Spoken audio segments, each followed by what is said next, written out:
Money on my mind, got my money in my mind, right? Money on my mind, got no time for that limelight. I'm from California, man, I guess we'll start with that. Bangdale starter caps, glued to the cul-de-sac, looking like an artifact, trying to get their money back. Yellow jackets coming, mama about to have a heart attack.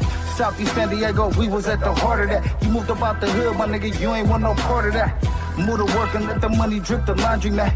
I pray to God the homie get his little daughter back. So many problems and it's not even a part of rap. So many suckers and they hating and they copycat. And life is bigger than these bitches that you hollered at. And if you bleed $1, better get $3 back. And all I'm giving is the facts. Pay attention to the stats and never making mention of the jacks.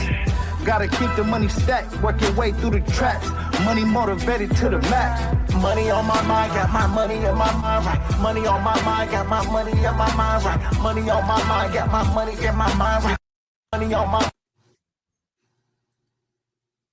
What up? What up? What up, man? Yeah. Yeah, we back, man. Yeah. We back, man. They ain't want my black ass to come back, but we back. You know what I'm saying? Y'all know how this shit go, man. I've been going for a minute. You know what I'm saying? Life been life in a motherfucker, man. You know what I'm saying? Life been out here, life in a motherfucker, man. So, yeah, I had to get a few things taken care of, man. Get a couple things straight, man. You know what I'm saying? Dot a couple I's, cross a couple T's, slap a couple motherfuckers in the face. But, yeah, we back. We back. What's up with y'all, man? How y'all living out there, man? What's good? Dr. Nino, what's good, my guy? What up? Yeah, man, it's Friday. You motherfuckers ain't got no job. You ain't got shit to do. Sit here kicking with your boy Cali Dre, man. What's the word, man? Yeah, how y'all living, family? What's good, man? There's been a bunch of shit going on this week I want to cover, man. Yeah, there's been a bunch of shit going on, man. Bunch of shit going on. I just been laying low. You feel me? I've been in the cut, in the bushes, man. You know what I'm saying? But life been trying to kick my black ass around this motherfucker, man, and I ain't going. You feel me? So yeah, that's what the fuck I've been on, man. How y'all living out here though, man? You know what I'm saying? Got a bunch of shit I want to talk about tonight. Definitely gonna cover news stories. Definitely gonna get into some political shit as well, man, because there's a bunch of shit going on in these politics, man. And then yeah, I got another little story. Actually, I got a couple little stories at the end. If we get to that shit, man, who knows? Man? Who the fuck knows, man? I ain't been on this bitch in a week, so I don't know what the fuck we gonna do. But that being said, you know what I'm saying? Let's get right into this shit, man. Shit, I ain't nothing to it but to motherfucking do it, man. You know what I'm saying? So, what we got here, man? Let's look at some of this goofy ass shit that I was looking at today, bro. Listen, black people, this don't even pertain to y'all. This whole portion of the show right here don't even pertain to y'all. So don't even trip, man. But y'all take a look at this shit and y'all tell me if y'all ever gonna do some shit like this, bro. Let me know in the comments.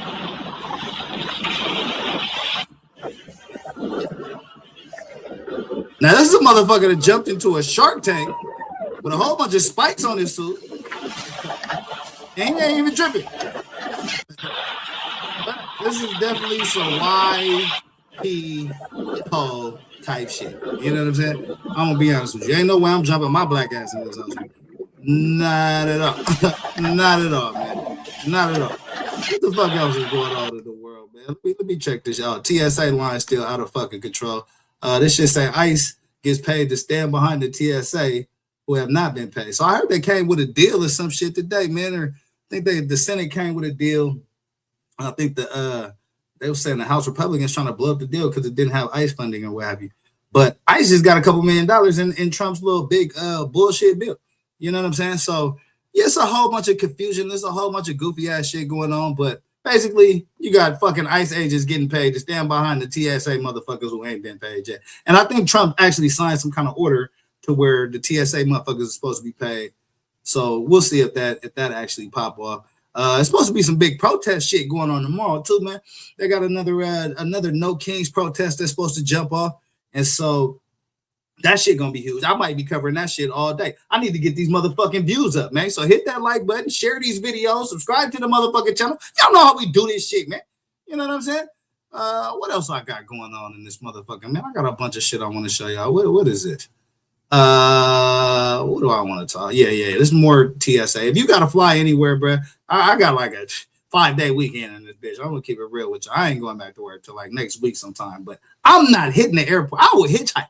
My black ass will get out here and hitchhike before I jump in a motherfucking Uber or some shit and try to go to the airport. Like, this shit out of control right here, bro. Don't make no motherfucking sense, man. What else? Hey, listen. Hey, this how you know it's some real ones still out there in the world, man. Police got hit in the motherfucking drive-by. Police got hit in the drive-by. Hey, niggas don't give a fuck these days. Niggas roll up on the police. What the fuck y'all thought? Nigga? What y'all thought, man? What y'all thought? This shit is real, bro. Niggas ain't playing no games out here, bro. Fucking gas, $37 a goddamn gallon out here in California, bro. This little reality chick, I thought this was pretty funny. So they canceled the Bachelorette. Because I guess the little chick had a domestic violence incident. So this shit was caught on tape. Let's watch this. Like watching white people fight with each other. This shit funny, man. Let me go. Stop. Oh shit. Dude, leave me alone. Oh shit. Oh, hold up. So this is why they canceled the Bachelorette? This is why they canceled the fucking Bachelorette right here, bro. If you was a Bachelorette fan, say goodbye to that shit. Yeah. See, Taylor, this is all you do.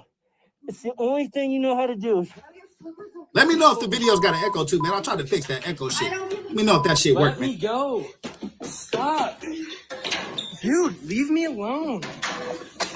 Oh my God. Taylor's daughter. Your Oh daughter shit. is Hold right up. Wait a minute. Wait a fucking minute. Hold up. Hold on. Stop. Hold on. Dude, Gotta leave spin me that back. alone. The remix with Callie J. Oh shit, she hit him with a chair. She went on some WWE shit with her daughter sitting right is there. right here.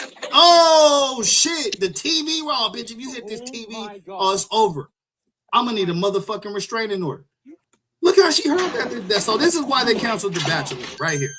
This is why The Bachelorette got canceled. Just Your daughter in case is y'all right didn't know. here. Because this is the motherfucking Bachelorette right here. Oh my God. Tearing up the goddamn house. Oh my God. Yeah, so there's that. You know what I mean? What the fuck else we got going on? Oh, this was dope, man. So it was this little kid, man, that seen K-Dot. He saw Kendrick Lamar running on the pier, and the little boy like, man, fuck my parents. I'm going to go run with K-Dot. He's so funny. He gone too. His little ass gone too. He don't care. He don't care. Yeah. I thought that shit was pretty funny, man. Little dude know what time it is, man. Shit, I'm going to go run with Dot, man. Y'all got me fucked up, man. You know what I'm saying? His parents calling him and shit. He like, nah, bruh. This Kendrick. This K-Dot, bro. Y'all tripping. Y'all tripping. What else is up in this motherfucker, man? Oh, this woman right here, bro. So y'all say black and brown don't get together, bro. But this woman was so happy that her landscaper that got deported a couple months ago is back on the motherfucking job, man. You would have thought she was fucking this nigga. I'm gonna be honest with you. Yeah, that's her landscaper, by the way. He might be fucking. I don't know.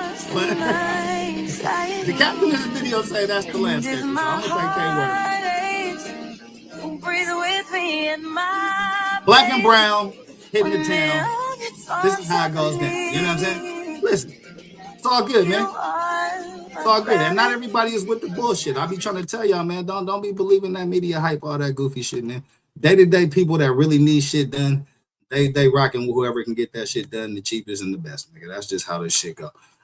Woman is going viral after posting her mentally ex-boyfriend that won't stop harassing her. Hey, ladies, how many y'all let me know if you done ran into some shit like this in your lifetime. No. Or what? Stop! I'm sending this to your mother. God damn, she said I'm sending it to your mama. Why are you fucking crazy? Stop! This thing crashing the fuck out, bro. Why would you do this? I'm sending this to your mother.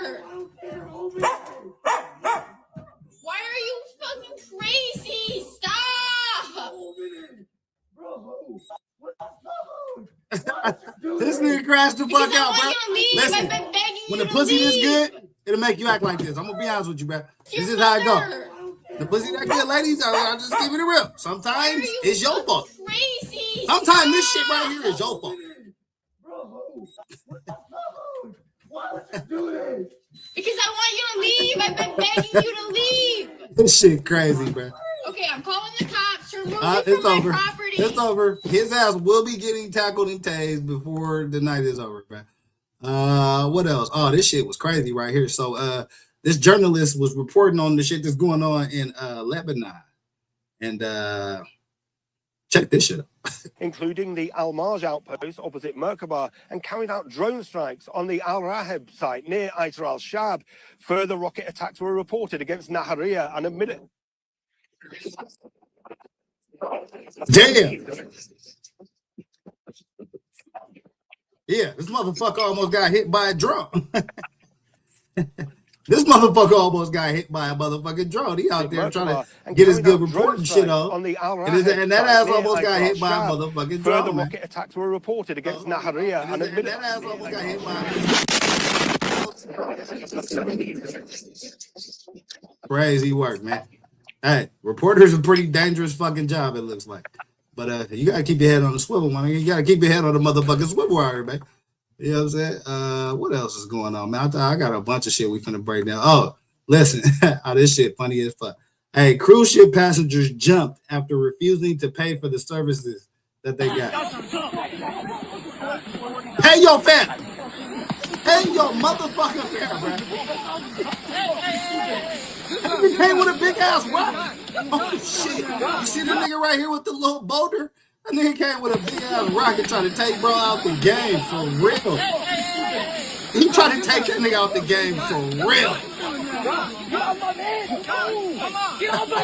This shit out of control, bro. Hey, pay y'all motherfucking bills, man. This shit gonna get real out here, bro. What is this? Oh yeah. Some more niggas just getting to it. Just getting to it out in the middle of the motherfucking street, man. You know what I'm saying? I don't know. Trump got the whole world turned down. Oh shit! Oh shit! Oh shit! Oh shit! Crack bro window, bro, climbed right through that bitch and started beating on his ass. Damn. Yeah, I guess don't let shit get to that point, man. Practice some conflict resolution out this bitch. I thought this was pretty funny. You ever seen a motherfucker get whooped with a wet floor sign? You ever seen a motherfucker get whooped with a wet floor sign?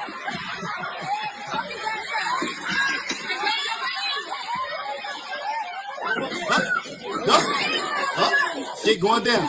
Shit going down. I'm trying to tell you, man. This is Trump's America right here. Niggas is turned up. Everybody pissed off. What y'all want to do? Yeah, as you can see, this is a complete clusterfuck. A complete fucking melee out here. You know what I'm saying? That nigga going to work, though. Hey, he got that wet floor sign. He going to motherfucking work out here, though, bruh. He got that wet floor sign. He's putting in work.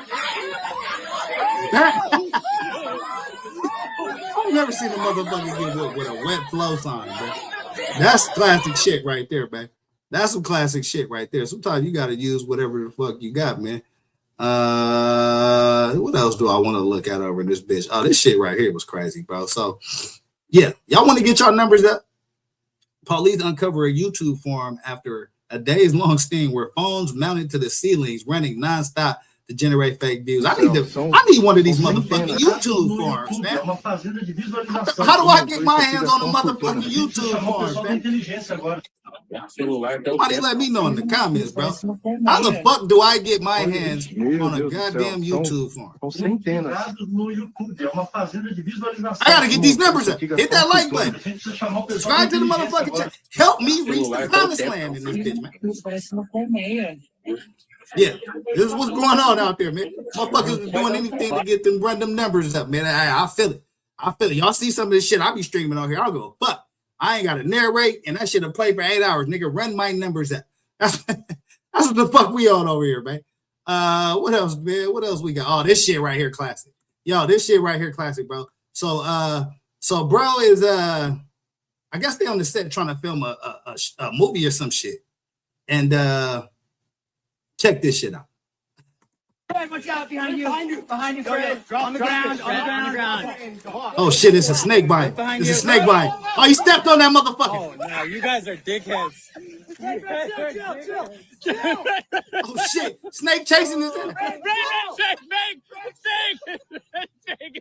Oh shit, it's a fake. Oh, they didn't tie the fake snake to the back of this nigga whole shit. Oh, bruh. Oh, I'm fucking somebody up, bro. I'm fucking somebody up. You tie a fake snake around me and got me diving all in the dirt and shit. I'm whooping somebody motherfucking ass, bro. Look at this shit right here. Dumbass criminal tries to get away, but he doesn't. Something happened between you and her last night? I mean, not kinda, but not really. Come on over here for a second. You just keep putting your don't tense up. Don't tense up, man. And we're off. Oh shit! My nigga tried to jump through the window and that motherfucker did not budge. And they tried to jump through the window and the window didn't move. Oh shit! Yeah, your ass is still under arrest, you stupid motherfucker. Man. Shit out of control, bro. Shit out of control. Oh, yeah. Oh, listen. Hey. This right here, this should get my nomination for the best rap song of 2026 right here. Check this shit out. Check this shit out. Bars. Shout out my brother, this nigga a killer. The police come get him. Shout out my brother, this nigga a killer. The police, y'all need to come get him. And yeah, he be killing them niggas. Yeah, he be killing them niggas. Yeah, he committing them crimes, and I am the one I be dropping them dimes. Yeah, I'm in the trenches with killers and demons. My niggas really be shooting. A nigga walk out like he really want to be. Shout out my brother. Niggas just told on his brother, and it said he's the one that's dropping the dime. Hey, listen, man. Shit is all the way fucked up out here. I don't even know where this whole shit's going. Hey, Dr. Nino said that shit weak as fuck. Hey, you little nigga who's blind, he was going, man. Too bad he snitched on everybody in the house, nigga, in the process. What the fuck is guy? What's going on in Memphis? This how niggas doing it in Memphis though?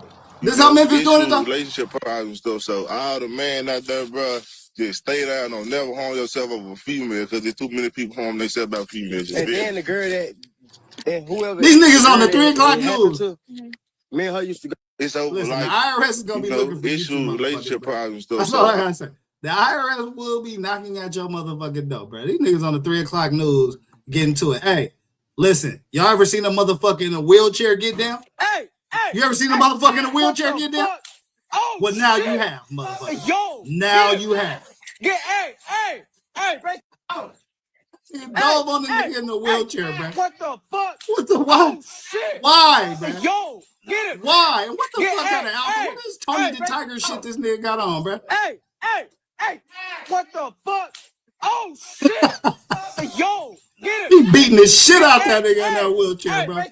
Hey, listen, shit, I told y'all, bro. Motherfuckers is mad for that.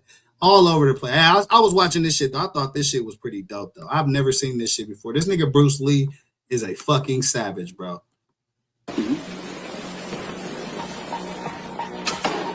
Look at that shit. How many of you niggas can do that shit? How many of you niggas can do this shit right here?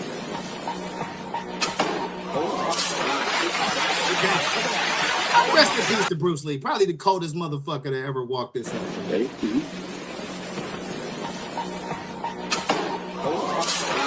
Man, that's some savage shit right there, bro. And it's a bunch of little Bruce Lee clips I've been watching. Bro has some real some real shit that I've never seen nobody else have, bro. But so the California No Kings protest going on tomorrow. That shit gonna be lit. I'm probably gonna cover that shit. They say it's got a chance to be the biggest protest in the history of the country. There's some stats we're gonna cover on that later. I think the highest is like 20 million for one of the the first Earth Day protests or some shit. But I'm definitely gonna be tapping in because I need the motherfucking views, man. Hit that like button, subscribe to the channel for your boy. You know what I'm saying? What else we got? Oh, check this shit out. Trump casts a mail-in ballot in Florida special election as he tries to sharply limit absentee voting. So again, throughout this show today, and I know my voice a little crack. I've been doing a bunch of shit, man. Talking a bunch of shit to a bunch of motherfuckers. Y'all bear with it, nigga, man.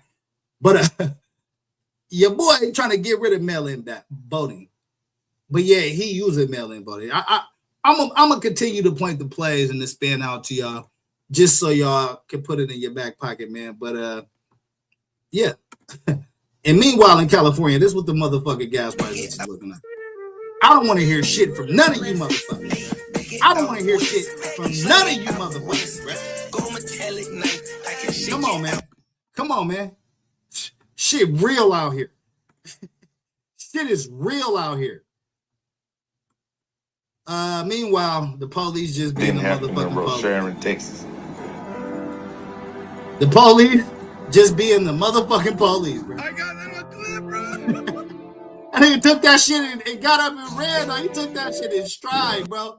Listen, the police just always gonna be the motherfucking police. Let's just throw that out there, man. You know what I'm saying? Let's just throw that out. No disregard for a nigga life at all. What the fuck is this, man? It says Baltimore young niggas leave bottles for every time they put a nigga down. Damn. So that's what they do. They drop bottles on the ground every time they lay a nigga down, man. Like competition. Yeah, competition. That's crazy. That's kind of a dead giveaway, though. You catch a nigga out there late night putting a bottle down. I mean, you kind of, nigga, that's a dead giveaway, nigga. That's a dead giveaway. What the fuck's going on here? What the fuck is going on here? See, this shit's out of control. This shit out of control, man. This shit getting out of control. Yeah, no, that's a terrible look. I don't ever want to see this shit again in my life. This is the last. I'm about to burn this. I'm deleting this whole section of the goddamn show because I don't ever want to see this shit again in my life. Man, we're gonna skip past that. Parents, start whooping some motherfucking ass, please. Let's go to San Diego real quick. I don't want to hear shit from none of you motherfuckers, bro. None of you motherfuckers. Is it $9? Talking about y'all gas prices going up. Shit. Not like ours. Not like us. Not like, nigga, that's why Kendrick made the motherfuking song. Nigga, not like us. Nigga. Y'all gas prices ain't going up like us. Is it $9? Come on, man. Prices in San Diego have gone out of hand, man. Yeah, shit real out here, bro. Shit real out here. Nigga, I got gas prices and my gas prices and my weed prices is competing with each other. Now I gotta decide, am I gonna buy some weed today or am I gonna get some motherfucking gas? Am I gonna get some gas or am I gonna get some gas, man? Meanwhile, the wealthiest 1% of Americans have seen far greater gains than the bottom 50% in the past 25 years.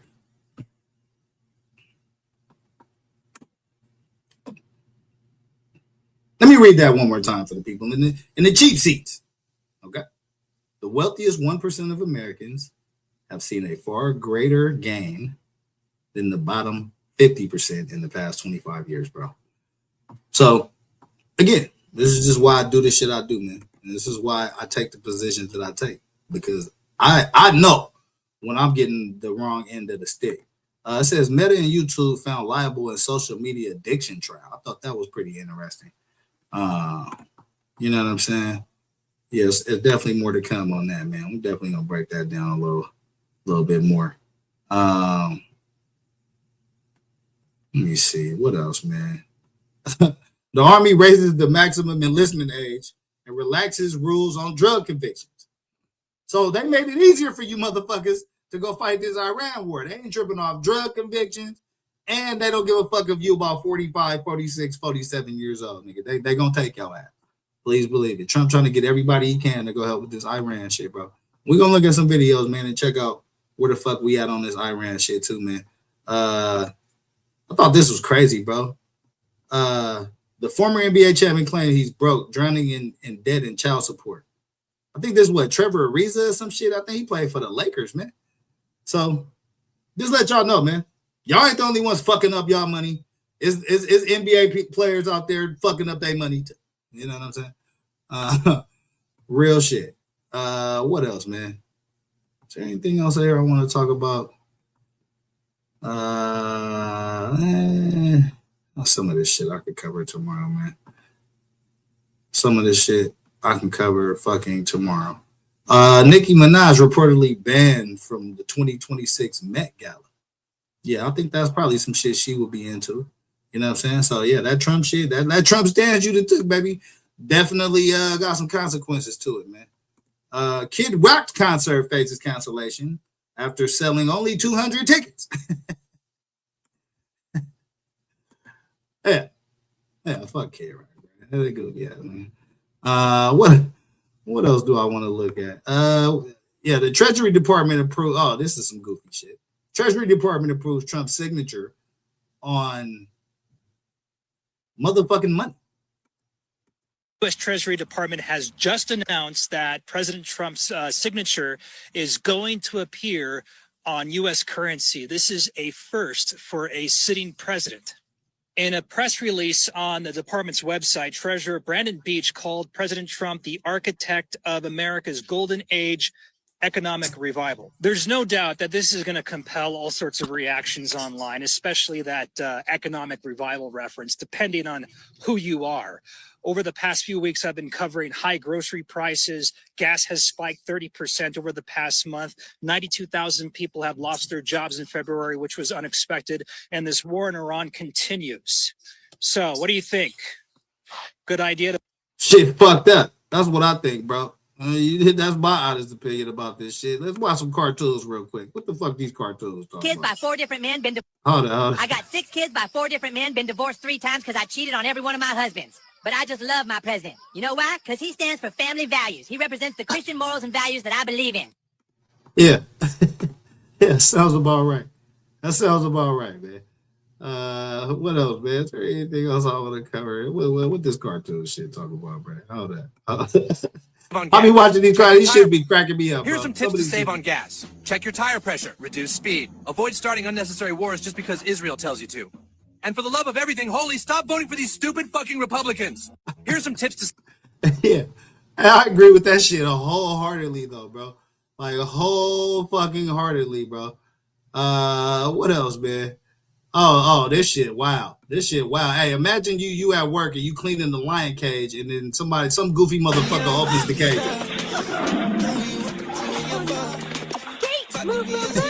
Bitch, you better run!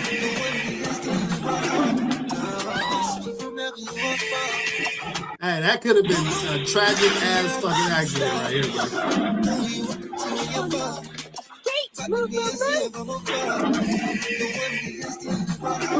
Goddamn tiger on your ass, man. Your ass was almost tiger meat. Oh God. What my cartoon niggas talking about, man? What my cartoon niggas talking about, man? All that. So all you fucking MAGA smooth brains wanted the big orange business guy to run the country like his companies, and he is. It's called asset stripping. You sell the profitable pieces, gut the workforce, load it up with debt, and walk away rich, while everyone else is left holding an empty fucking bag. So all you fucking... Yeah, that's pretty much...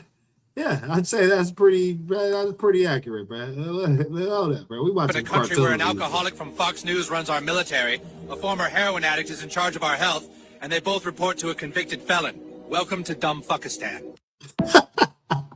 Yeah, that's pretty fucking accurate right there, man. I'm gonna tell y'all how real shit is. Kate Jewelers got robbed today. Jewelers got robbed today. Niggas is just running in jewelry stores and running out with shit. Y'all think it's a motherfucking game out here, man.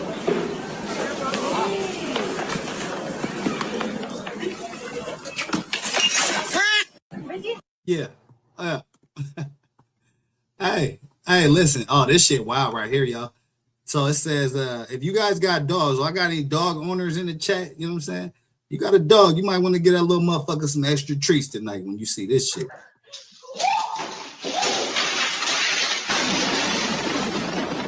Yeah, dog saved her motherfucking life, bro. Dog sniffed the gas and saved her life for real.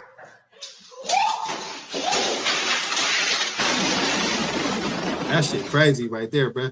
Should make me want to go get a motherfucking dog. Make me want to go get a big German Shepherd out this motherfucker, man. This shit right here out of control. It's a bunch of crazy shit going on in the world, and motherfuckers have gone crazy. I'm gonna get you. I'm running from this big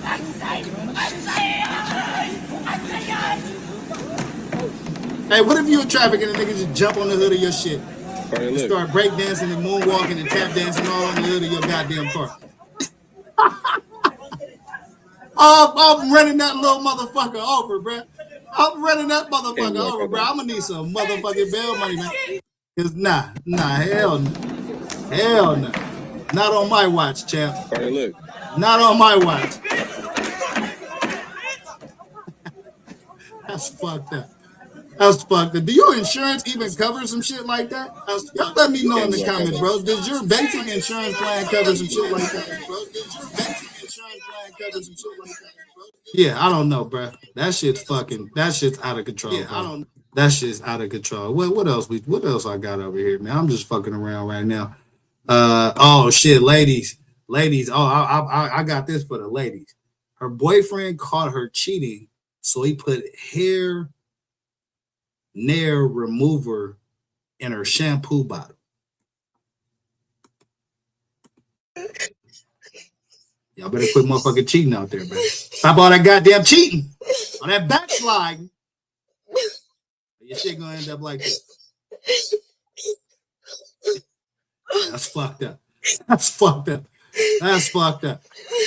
She got like a George Jefferson joint on the top and like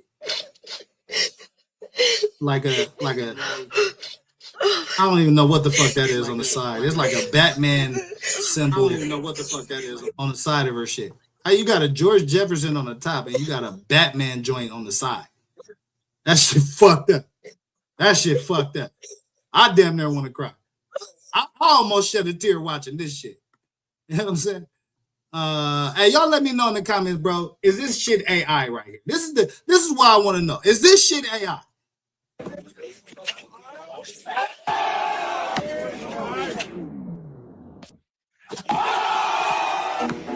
Yeah, talking about hoopers out there. Some of my niggas that really out there on that black top standing on business, man. Is this some AI shit right here?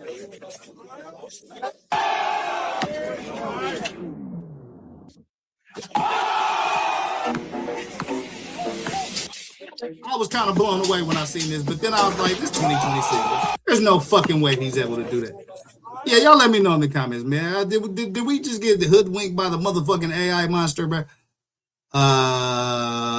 Yeah. Don't want to look at that. What else? Oh, this shit. Ladies, I got another one for you. Your wedding day, you better make sure that don't nobody object to that shit, because Crazy X throws a bucket of shit on the bride. Yeah, I said it. Let me run it back for the motherfuckers in the cheap seats. Crazy X throws a bucket of shit on the bride.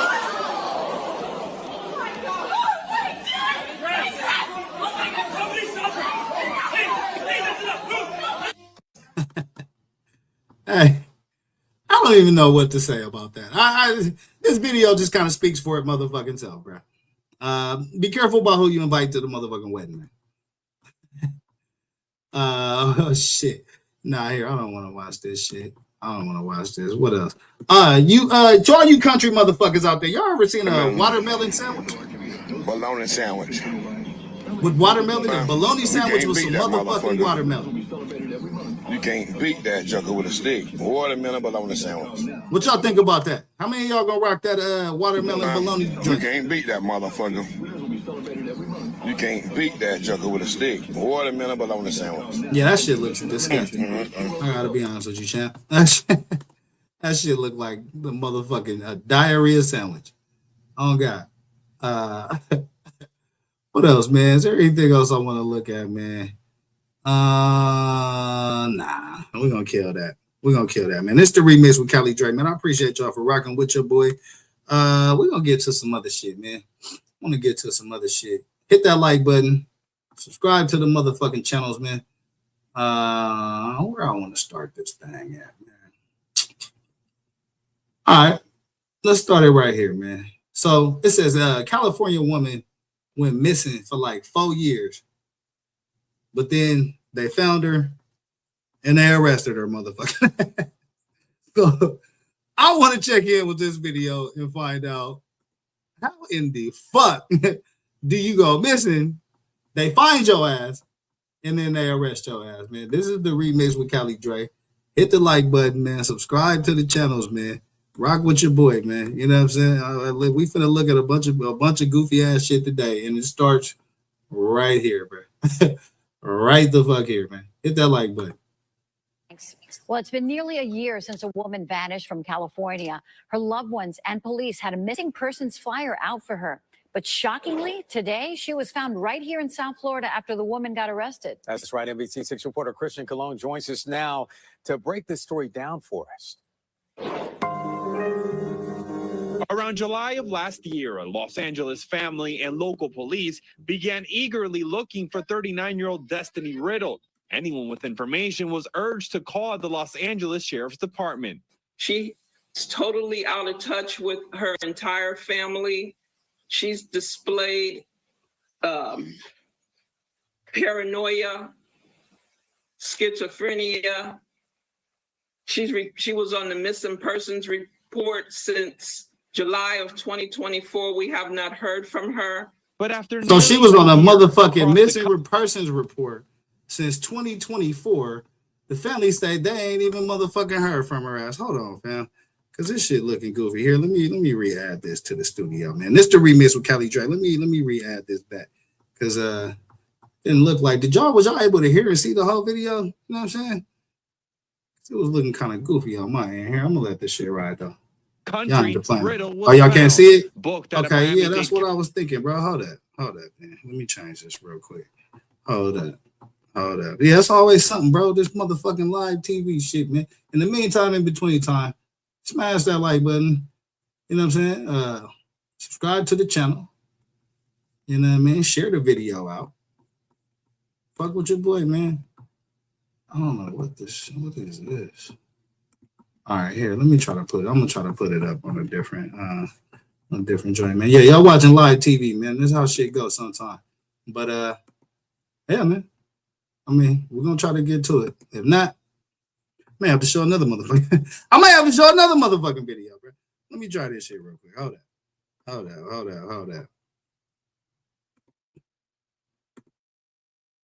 Let me see if that works. Let me see if that works right there. All right, are y'all able to see the video now? Can y'all see the video? Let me know in the comments. California. Her loved ones and police. Well, it's been nearly a year since a woman vanished from California. Her loved ones and police had a missing persons flyer out for her. But shockingly, today she was found right here in South Florida after the woman got arrested. That's right. NBC6 reporter Christian Colon joins us now to break this story down for us. Around July of last year, a Los Angeles family and local police began eagerly looking for 39-year-old Destiny Riddle. Anyone with information was urged to call the Los Angeles Sheriff's Department. She's totally out of touch with her entire family. She's displayed paranoia, schizophrenia. She was on the missing persons report since July of 2024. We have not heard from her. But after nearly a year and across the country, Riddle was found, booked at a Miami-Dade County jail. Her mother told the judge today she was extremely concerned, especially about her daughter's mental health. She needs help. I'm worried about her safety. She has no one. We have no family in Florida. It's unclear how long Riddle has been in South Florida, but she's now behind bars for allegedly running over a 69-year-old man and punching someone else after a car accident. She ran on my foot. Hold up. No, hell no, bruh. Not this girl Riddle right has here, been bruh. in South Florida. Not this girl right here, bro. Nah, bruh. She done punched somebody in the face, and she done ran a motherfucker over, bruh. So she was missing. I guess they found her ass. But she's now behind bars for allegedly running over a 69-year-old man and punching someone else after a car accident. Ain't that a My bitch? my right foot has broken bones in it. My stomach, where I was pinned against the car door after she smashed it, is all bruised. Riddle he's denied pissed off. the allegations and said she was the true victim. They hit me 5+ times trying to move me from in front of their car. My body is aching So this right woman now. was missing, Riddle y'all. demanded She been she be missing. released She from from Cali. jail. She been missing. And they found her ass in Florida doing a bunch of reckless ass shit. Do you understand that you could be Hit that facing like up button to a for you. year in prison if you were found guilty of a battery charge? I understand that you are committing an act of treason by not releasing me. from this courtroom at this moment and not releasing me from this prison. Continue to smile. I am the highest up in this room. Well, after hearing from the victim in just a you the high. situation, I think judge she said decided that. to deny giving. Absolutely right. From this prison. Continue to smile. I am the highest up in this room. Yeah. She the highest in that room. Bush up. Well, after hearing from the victim in just the whole situation, the judge decided to deny giving her a bond. Riddle must stay in jail until trial. Keep your ass in jail. Keep your high ass in jail, bitch. So yeah, there's that, man. This shit right here is kind of weird. I know, like I've been telling y'all, times is hard as fuck, right? But I got a new lick for y'all. I got a brand new lick for y'all, bruh. I got a brand new motherfucking lick for y'all.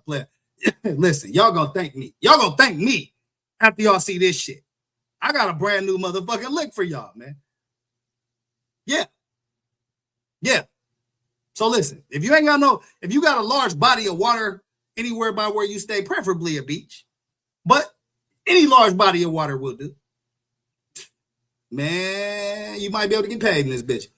Check this shit out. Ventura County jewelry store accepting sea glass as currency. Hit that like button, man. Subscribe to this motherfucking channel, man. Workplace. This is the remix with Callie Drake. You feel? Jewelry shop in Ventura is getting a lot of attention online. Word is spreading that they accept sea glass as a form of currency. And as CBS LA's Elise Martinez tells us, they now have a network of beachcombers locally and around the world exchanging sea glass for store credit or cash. Yeah. Bell is a dedicated sea glass collector. The amount that you see now was just 1 year of collecting on the beach, morning, night, weekends. I have my secret ways of like gathering a lot at one time. Bell came to Betty Belt in Ventura to see how much her sea glass is worth. Look at this. Look at this. Mermaid money. Shades of blue and turquoise are more valuable than other colors because of how rare they are. All your blues and turquoises are worth $99. Owner Donna Pu'u has been accepting sea glass as currency for years, but more people are now hearing about it thanks to a now viral video made by one of her employees with more than 500,000 views on TikTok alone. That may not sound like a lot, but for us it really is. We're a really small company, and this has been man. Yeah, listen. If y'all get your hands on some motherfucking sea glass, that's a lick. That's a new lick, bruh. I told y'all, bruh. Y'all gonna learn some shit fucking with me, man. Y'all get your go get your little metal detector and go have your little kids crawl it in the sand. Get that motherfucking sea glass, man. You can turn that shit in for bread. You know, I think it just struck a nerve with people, this alternate economy. The store has built a network of beachcombers who bring in their sea glass from near and far. I told y'all, bro, I'm gonna get y'all through these hard times. The remix with Callie Drake, I'm gonna get y'all through these motherfucking hard times, man. Go get your sea glass on, man. This bitch giving you money for that shit. Go get your motherfucking sea glass ASAP. But not every after the show. Piece passes the test. And this one's a little rough, so we won't take that one. There actually is a lot of fake sea glass out there nowadays in the jewelry market. We only work with authentic sea glass, and I can tell the difference when people bring it in. Collectors can exchange their sea glass for store credit or the lesser cash option, or they can have it turned in to jewelry. For Bell, what began as an fuck all that jewelry shit. Fuck all that jewelry shit. Give me my motherfucking bread. Gas is $9 a gallon out this motherfucker, man. Give me my motherfucking bread, man.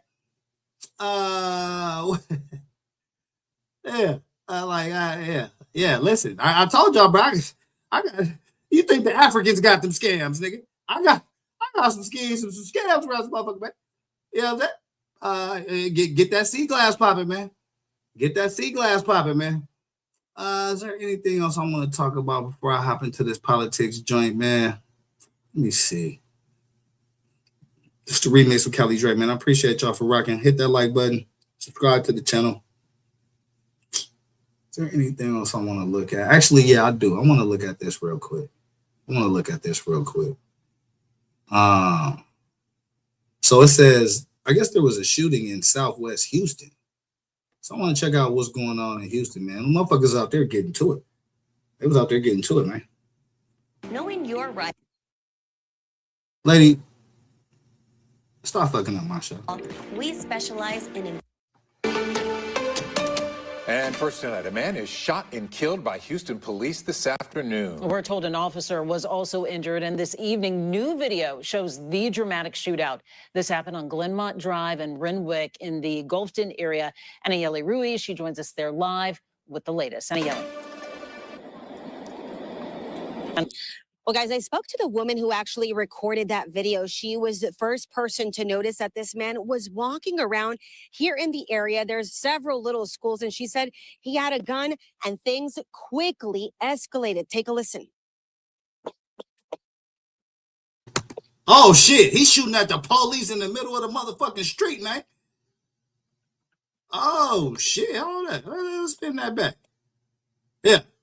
Oh, yeah. They're going to gun his ass down. He's out of there. Oh, he's out of there. I'm going to give y'all the prediction right now.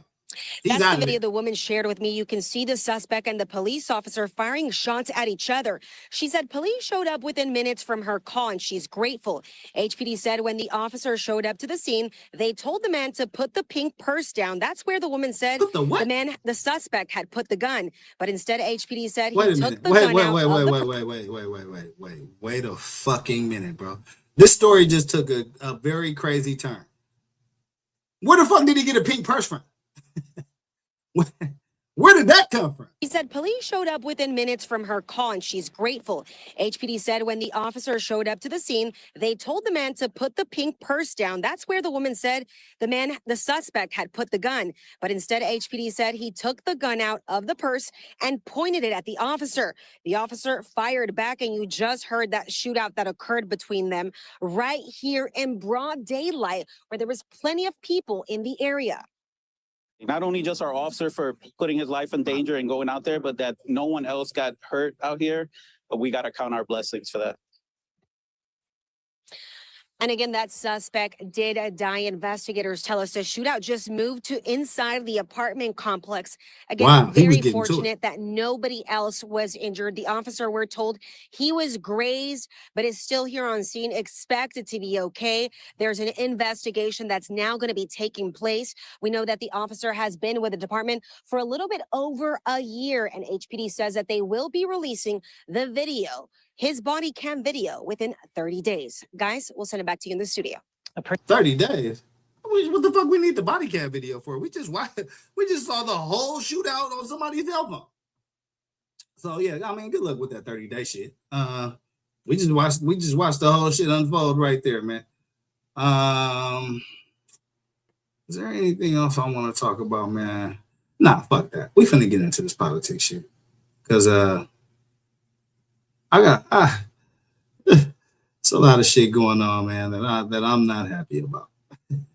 It's a lot of shit going on that I'm not happy about. Actually, let me talk about this first, man. Robert Mueller died last week. I don't know if y'all know about that.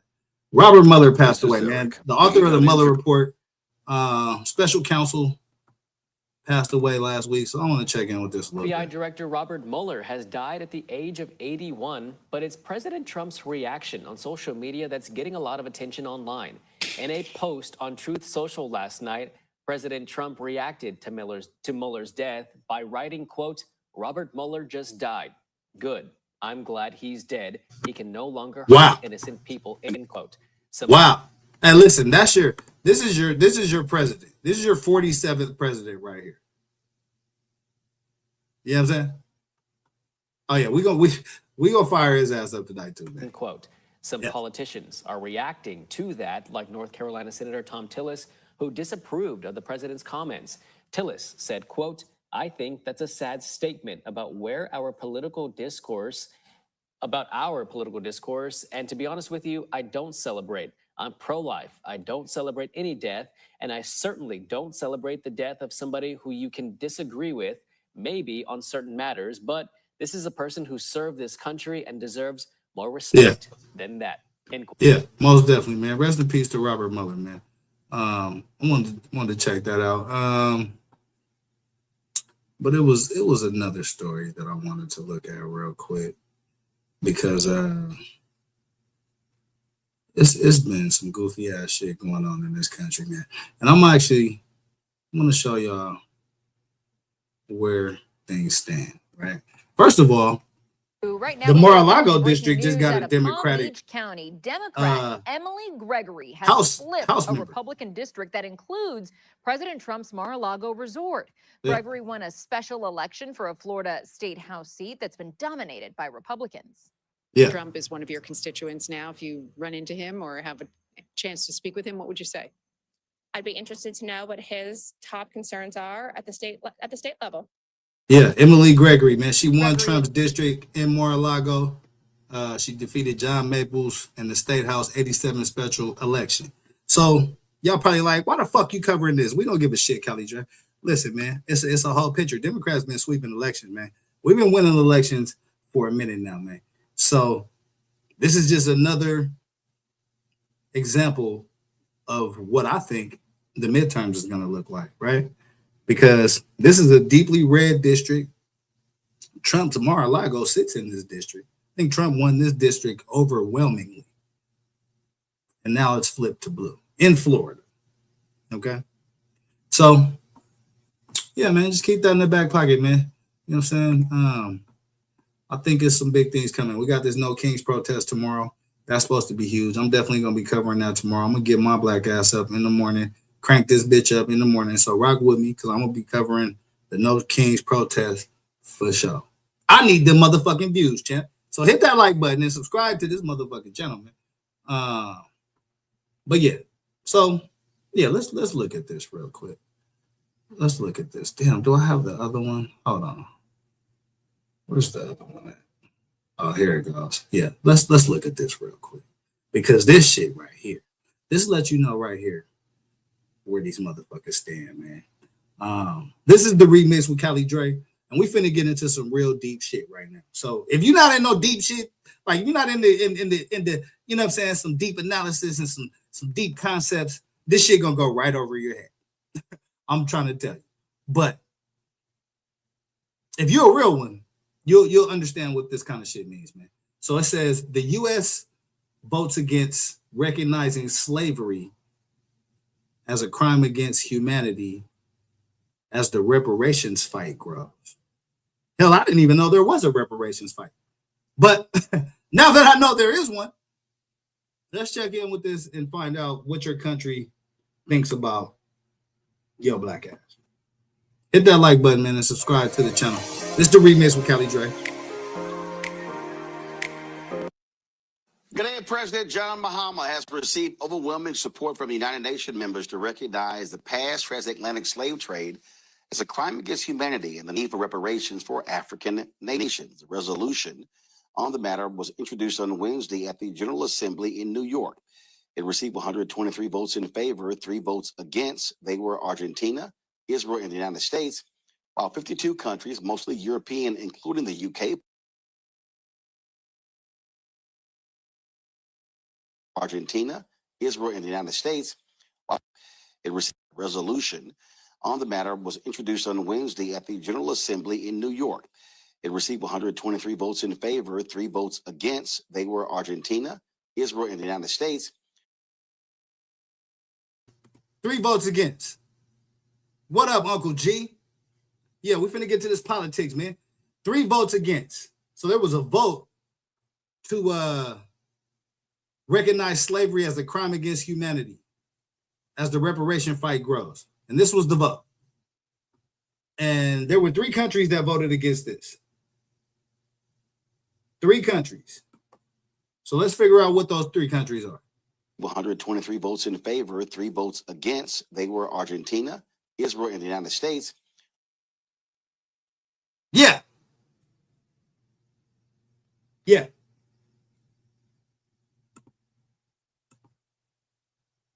Yeah. In New York. It received 123 votes in favor, 3 votes against. They were Argentina, Israel, and the United States, while 52 countries, mostly European, including the UK, Portugal, and Spain, all abstained. This is when the vote actually took place.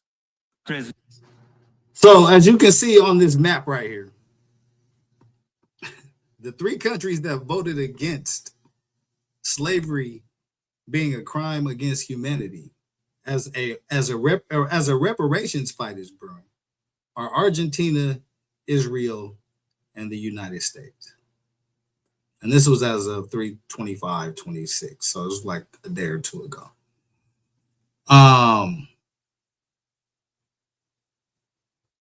How y'all feel about that? How y'all feel about that, man? You know what I'm saying? How y'all feel about that? The United States voted against recognizing slavery as a crime against humanity. How y'all feel about that? Let me know in the comment. Resolution A/80/L48 entitled Declaration of the Trafficking of Enslaved Africans and Racialized Chattel Enslavement of Africans as the gravest crime against humanity. Will all delegations confirm that the votes are accurately reflected on the screen?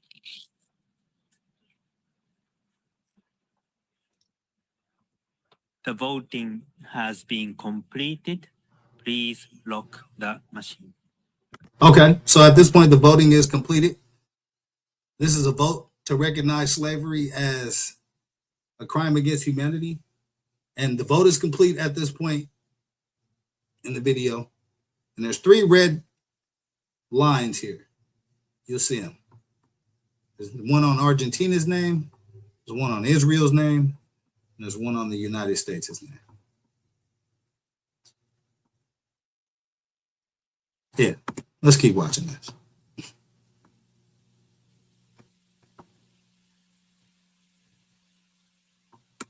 So the vote was 123 in favor, 3 against, and 52 abstentions. All right. So I think even at the end of this, some of the abstentions actually ended up coming through on the in favor side. The result of the vote.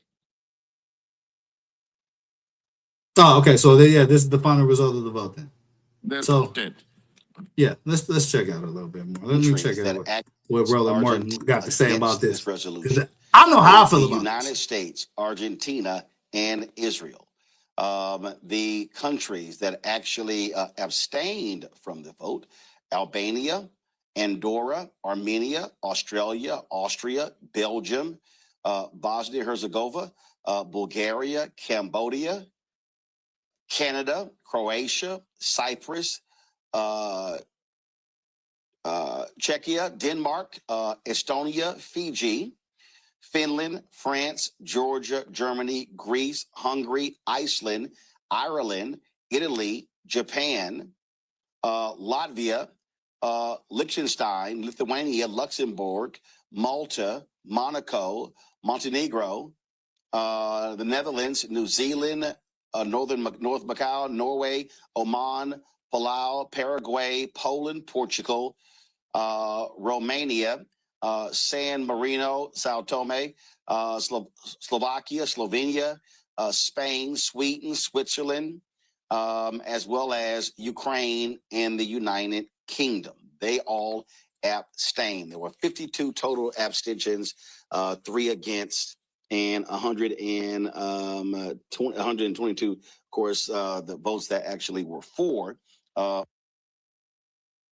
Yeah, so the abstentions, that means that they refuse to vote, basically. You know what I'm saying? So all the people with the yellow X's, they refuse to vote. In my opinion, they just as goofy as the motherfuckers that voted against this. But that's just me. Here, let me see if there's a little more commentary on this, because this actually got me very much pissed off.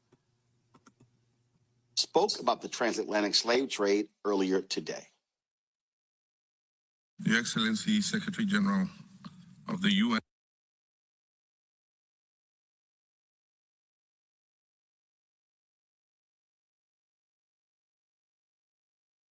Authors and Black books. Here in the United States. Yeah, okay. So basically they just kind of going through this shit. The other day was, I guess, the victims of the transatlantic slave trade day. So it was like 2 days ago. I was doing a bunch of shit. I should have dropped this the other day, but I want to hear what this dude had to say on this because I thought it was pretty spot on. Today we commemorate the victims of a staggering crime.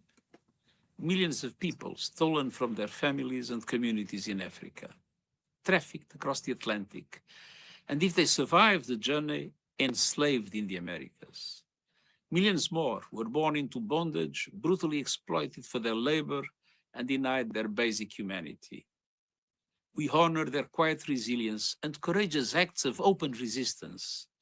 This global order prevailed for over 400 years and haunts our world even now. In systems and institutions shaped and enriched by chattel slavery, in social and economic inequalities rooted in past injustices. So this is the UN chief delivering the message on the anniversary of the transatlantic slave trade. And in biases that permeate our culture and impact us all. On this International Day of Remembrance of the victims of slavery and the transatlantic slave trade, we are called to confront these legacies. By rejecting the false narrative of racial difference and the ugly lie of white supremacy, by dismantling racism online, in the media, in schools, at work, in politics, and within ourselves, and by working for truth, justice, and repair.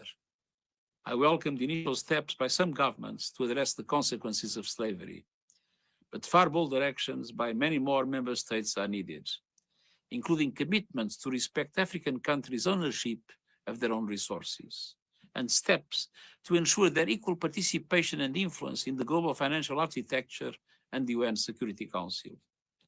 Together, let us commit to a world where all people live and thrive in dignity. So that was the UN chief on transatlantic slave, the victims of transatlantic slave trade Remembrance Day. Y'all let me know in the comments what y'all think about that, man. So the United States decided to vote against this legislation, or this I guess it was some kind of bill they're taking up or whatever. But the United States voted no. So yeah, man. I mean, y'all let me know what y'all think, man. You know what I'm saying? Like, y'all know what the fuck. If you watching this motherfucking show, y'all know what I think about this shit.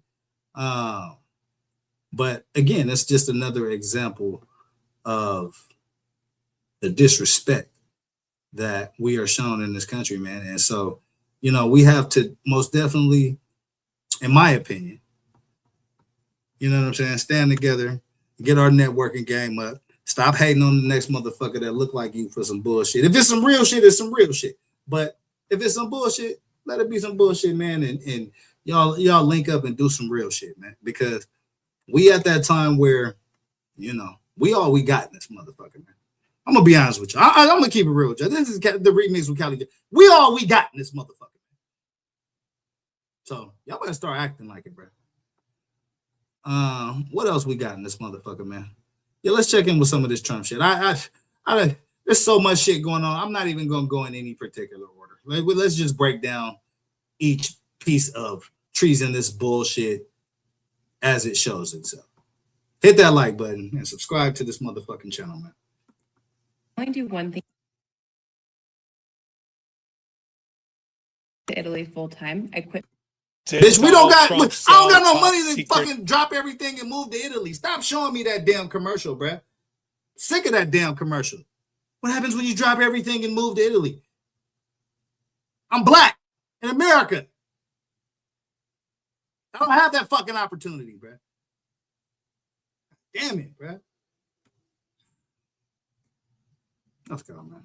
Sell top secret classified information, use it for profit, and compromise our national security interests?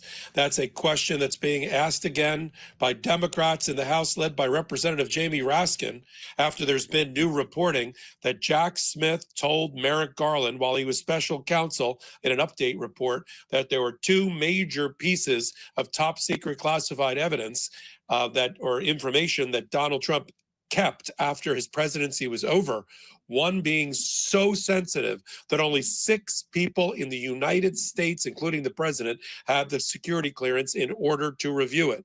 And yet Trump was waving it around on an airplane, his airplane, from Palm Beach Airport back to LaGuardia Airport back in 2023. And with Susie Wiles is now chief of staff, but then she didn't have a top secret clearance then either, then just the CEO of his super PAC and a secret war plan document that could relate to the Middle East. And now we get right to it. Jack Smith told Merrick Garland, according to the new report, or the report, and now picked up by Jamie Raskin, that the reason they believe that Donald Trump kept all of these things, his sticky-fingeredness, his hoarding, his refusal to turn it over, was not because he saw them as mementos. It's because he wanted to profit from them, use them in his business transactions and dealings, because at the time, he never thought he'd be coming back to office. And so he wanted to profit with it. He was doing business with it. Yeah, so I want y'all to keep that theme in mind as we look at these next series of videos, right?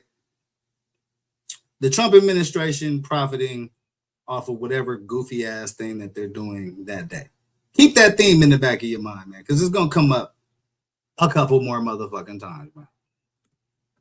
Saudi Arabians and the people in Dubai and UAE and the rest for real estate deals and cryptocurrency deals. And he wanted to have something in his back pocket. That's the question that Jamie Raskin raises.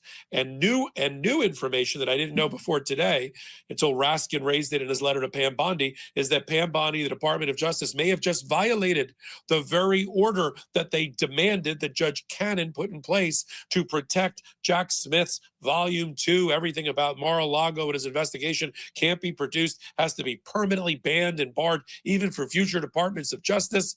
And they just cherry-picked information from the report, gave it to the House Republicans to try to make Jack Smith look bad. Now all that did was violate Judge Cannon's order that Bondi demanded.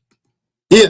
So if y'all didn't understand that, basically, they playing a bunch of motherfucking games, man. And they trying to avoid any accountability for Donald Trump illegally taking classified documents and trying to use them motherfuckers for profit, man. Yeah, y'all let me know what y'all think about that. Oh, lean in, everybody. And I'll tell you what this was that I flashed on the screen in a moment here on Midas Touch. I'm Michael Popak. Take a minute, hit that free subscribe button for Legal AF. Oh yeah, no, that's just the beginning. Trust me, that's just the beginning, man. That's just the beginning. My God. Let's look at this, man. Let's look at this.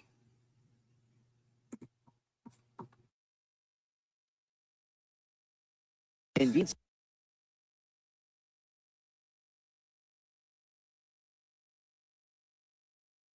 Press Secretary Caroline Leavitt just threw him under the bus, and I don't even think she even realized it. And it's on some serious issues, potentially voiding Donald Trump's claim towards presidential immunity as it relates to his shady conduct relating to the $ Trump meme coin. Let me explain what went down. Of course, you know by now, last night in Virginia, Donald Trump hosted the individuals or entities that had the most money invested in the Trump meme coin. In other words, the people who put the most money into Donald Trump's pocket bought private access with Donald Trump in Virginia.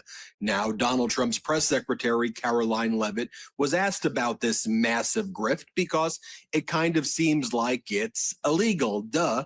And what her response was is that this is what Donald Trump is doing on his personal time. She goes, that's his personal time, because specifically the individual who was asking Caroline Leavitt at the press conference said, well, if y'all care about transparency, which you claim you do, which, by the way, we all know that they absolutely don't, do you plan to release the list of individuals Donald Trump is meeting with who own all of his meme coin so we can see which foreign nationals may be trying to bribe the president of the United States? Yeah. So basically, they trying to follow the money. And the Trump administration is most definitely not going to allow that to happen. Giving Donald Trump money for this quid pro quo access.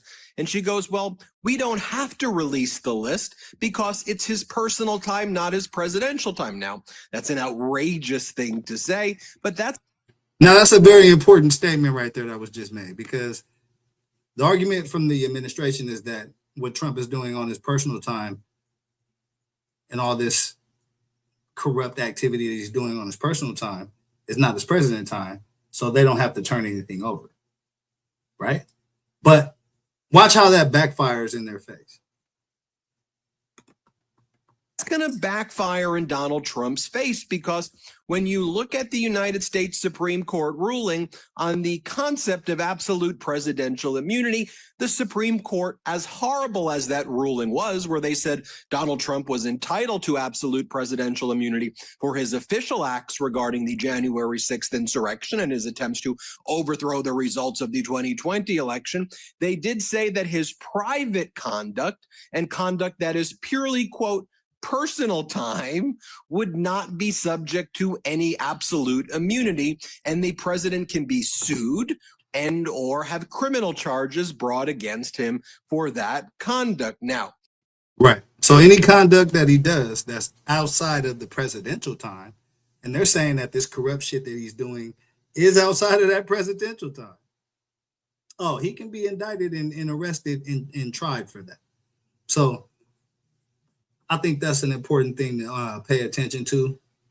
Won't happen immediately, but they just opened the door for Trump to be prosecuted for some of this corrupt shit that he's doing. Hit that like button. Tim Miller wrote the first post in response to Caroline Leavitt's statement, where he says, presidents don't get personal time.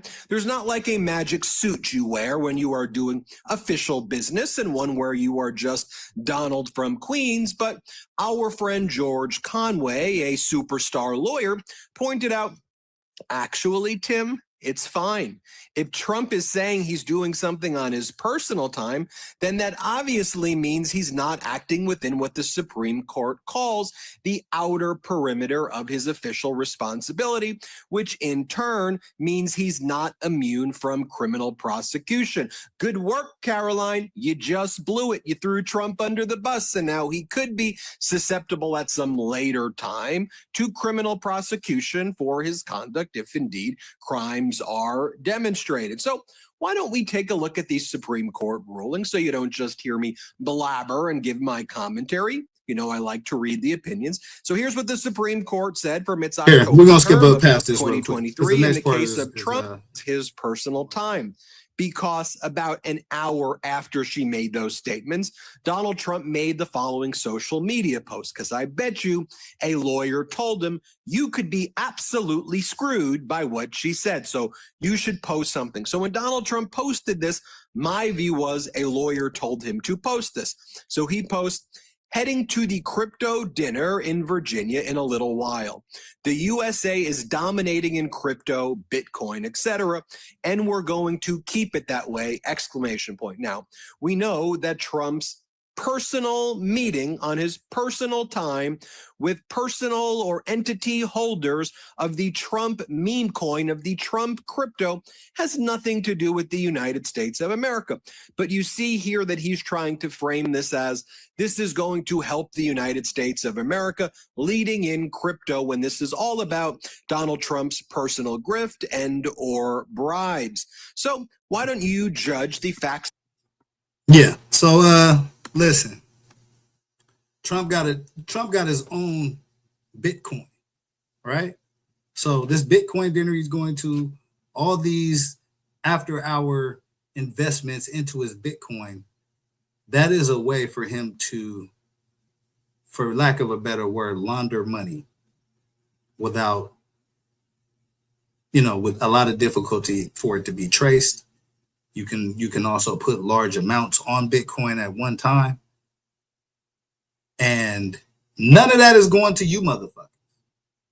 The taxpayers that put his ass in office. So I can just point this shit out to y'all, man. You know what I'm saying? Y'all got to do something with this shit. Hit that like button, man. Specific analysis for yourself. Why don't we conduct what a future hypothetical Supreme Court or federal court, how they would look at it, shall we? So as a lawyer, let me share with you the exhibits. So Exhibit A is Caroline Levitt referring to Donald Trump doing this Bitcoin or meme coin meeting with the top holders of his meme coin as personal time. Judge for yourself if based on the Supreme Court ruling, this is official or unofficial conduct. It seems pretty clear that this would be unofficial conduct. Let's play the clip. John, you guys are very proud of your record on transparency. I have two transparency-related questions for you. Sure. On the president's dinner tonight, will the White House commit to making a list of the attendees public so people can see who's paying for that kind of access to the president? Well, as you know, Here, I'm gonna stop it right here, man, because I wanna discuss something real quick, and this is a little bit off topic, but it's actually on topic. So this room right here that they're sitting in is the White House press briefing room, and from this room, and also from media centers all over the world, the media's job is to ask the tough questions, man. And so when you hear what dictators don't like, right, is people who ask tough questions. And so, again, I gave an example a few shows ago of kind of how to break a democracy based on an anti-terrorism class that I took back in the day, right? Fake news is a subliminal to people to distrust the media, right? If you constantly say things over and over again, it gets stuck in people's head, right? How many of y'all ever listen to a damn song that you don't like when you first hear it, and then they playing that shit on the radio so much, you actually start to like that motherfucker a little bit? It's the same concept, you know what I'm saying? So the fake news moniker that's been said thousands of times now at this point is an attempt to dismantle the media, dismantle the people in this room asking those tough questions for you. So keep that in mind, man. Support independent media. Support this motherfucking channel. Hit that like button and subscribe and share these videos, man, because this is real game right here. You know what I'm saying? If y'all rock with me and y'all support me, this is how I got to be me. Pay attention. Gareth, this question has been raised with the president. I have also addressed the dinner tonight. The president is attending it in his personal time. It is not a White House dinner. It's not taking place here at the White House, but certainly I can raise that question and try to get you an answer for it. Oh, you know I had to do it. Moink. 4 companies control over 80% of the U.S. meat industry. China now controls the largest portion of U.S. pork. The up, not down, has blown all of those, right? I mean, housing is less affordable, groceries and prices in general are up, not down. There's no peace in Ukraine in 24 hours. Donald Trump has screwed our bond markets and has made the United States a laughingstock of the entire world, and the world is less safe with wars going on pretty much everywhere at this point. So you have Trump's crypto dinner cost over $1 million per seat on average. In total, 220 winners of the contest who are attending this dinner last night spent $394 million on Trump's official cryptocurrency.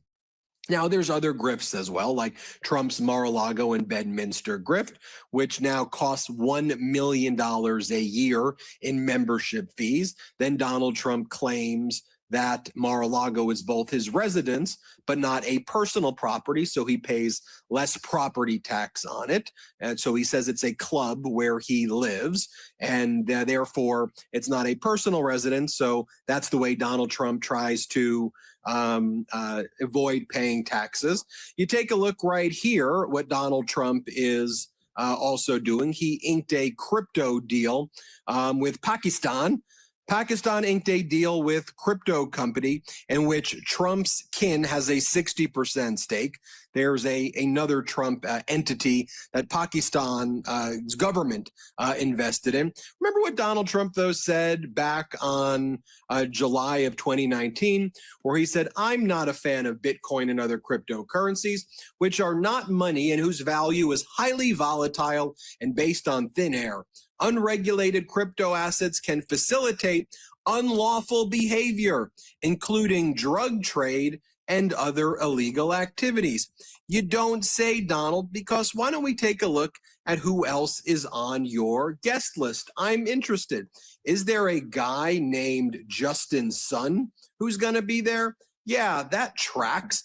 Justin Sun, whose digital currency network is popular with the crypto industry's criminal underbelly, is a top investor in Trump's meme coin. Basically, all that means is a cricket Bitcoin billionaire motherfucker dropping bread in Trump's Bitcoin. And you ain't getting none of it, champ. This is being reported by the Wall Street Journal. A crypto billionaire who feared arrest in the U.S. returns to the U.S. for dinner with its president, Donald Trump. Let's take a look at some more stories on Justin Sun right here.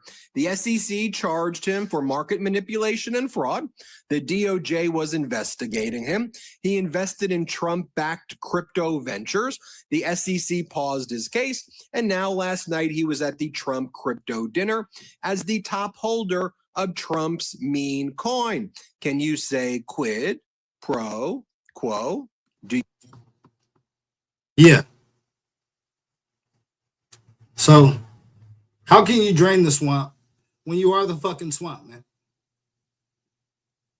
You know, one way or the other. I'll let you use your judgment there and decide for yourself. Well, here's how Senator Chris Murphy put it. He goes, the Trump's meme coin is designed to facilitate corruption. You can pay Trump secretly, which gets you secret special access to the president. If Trump's dinner with the top coin buyers was legit, he would release the list of attendees, but it's corrupt, so the list stays hidden. Here, play. Yeah, I 100% agree with that. I mean, again, I can show y'all the hustle, you know what I'm saying? But y'all gotta take the game and do something with it. Why let me ask y'all this question. Why doesn't every American have a stake in Trump's Bitcoin? Why doesn't every American have our own Bitcoin? Or why don't we have an American coin that represents a share for all of us?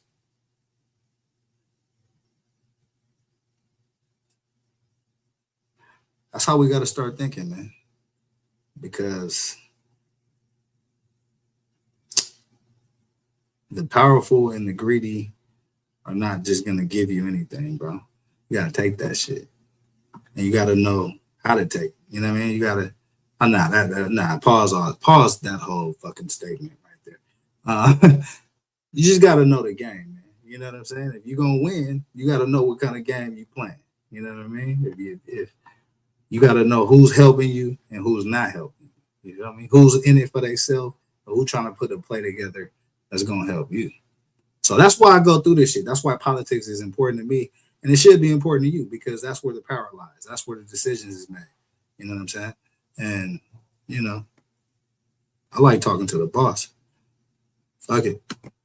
Play this clip. Tonight, Donald Trump will have a secret dinner and meeting with the 200 individuals who have spent the most money buying up his meme coin.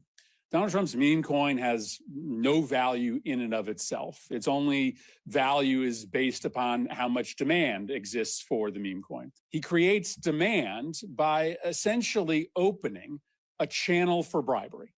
If you buy his coin, the price goes up and he makes more money. Yeah, I think I'm gonna do a show on Bitcoin too, man. Like I've been thinking about doing a couple different type of shows, some business shit, AI shit, Bitcoin, you know what I mean? Breaking that down. I might have to get Tap Biz over in this motherfucker, man. Break this Bitcoin shit down to y'all. You know what I mean? Shout out to Tap Biz, man. You know what I mean? But yeah, as y'all can see, this is just another way to funnel and launder money to Donald Trump's pockets, but not your pockets. That's what this shit all about. You know what I'm saying? That's what he's supposed to be lining our pockets with this bread. But that ain't happening. So, and that's why I get into these arguments with these MAGA individuals, right? And y'all know who the fuck they is. You know what I'm saying? But let Donald Trump tell it. You know what I'm saying? It's raining money and opportunity out this bitch. And the war ain't even going on. We already won that motherfucker 2 weeks ago. But is that what y'all see out there? You know what I'm saying? So, you know, stay tapped in with this shit, man. I know sometimes it could get, you know, very big and chaotic, but it's definitely worth your time to understand who has your back and who's on your side and who is, you know, trying to put an agenda together to help you win. Yeah, man. If you buy his coin, you get secret access to the president to be able to plead your case, to be able to ask for preferential treatment. And the extra benefit is no one will ever know that you bought the coin or that you got the private access. And so it provides cover for the most corrupt, for the most compromised, for the worst of the worst to channel money to Donald Trump in order to get their private audience with him, in order to plead their case for favorable treatment from the federal government or for investment from the U.S.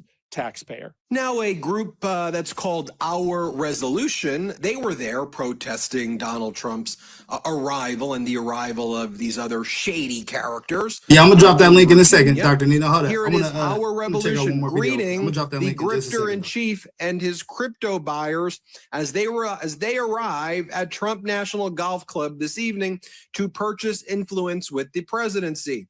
America is not for sale. Well, that's the hopeful statement, but it does appear that America is for sale under the... Yeah, that's a fact. Under this administration, it definitely looks that way. I want to look at this now. Oh, there's one more video that I want to tap in with, and then I am going to actually put that link in the chat if anybody want to come up here and chop it up on this politics shit real quick. But I'm just trying to show y'all the play, man. I'm just trying to show y'all the play because I think, you know what? I think people are actually starting to see the play. and I'm going to tell y'all why. Because I saw some shocking shit today, right?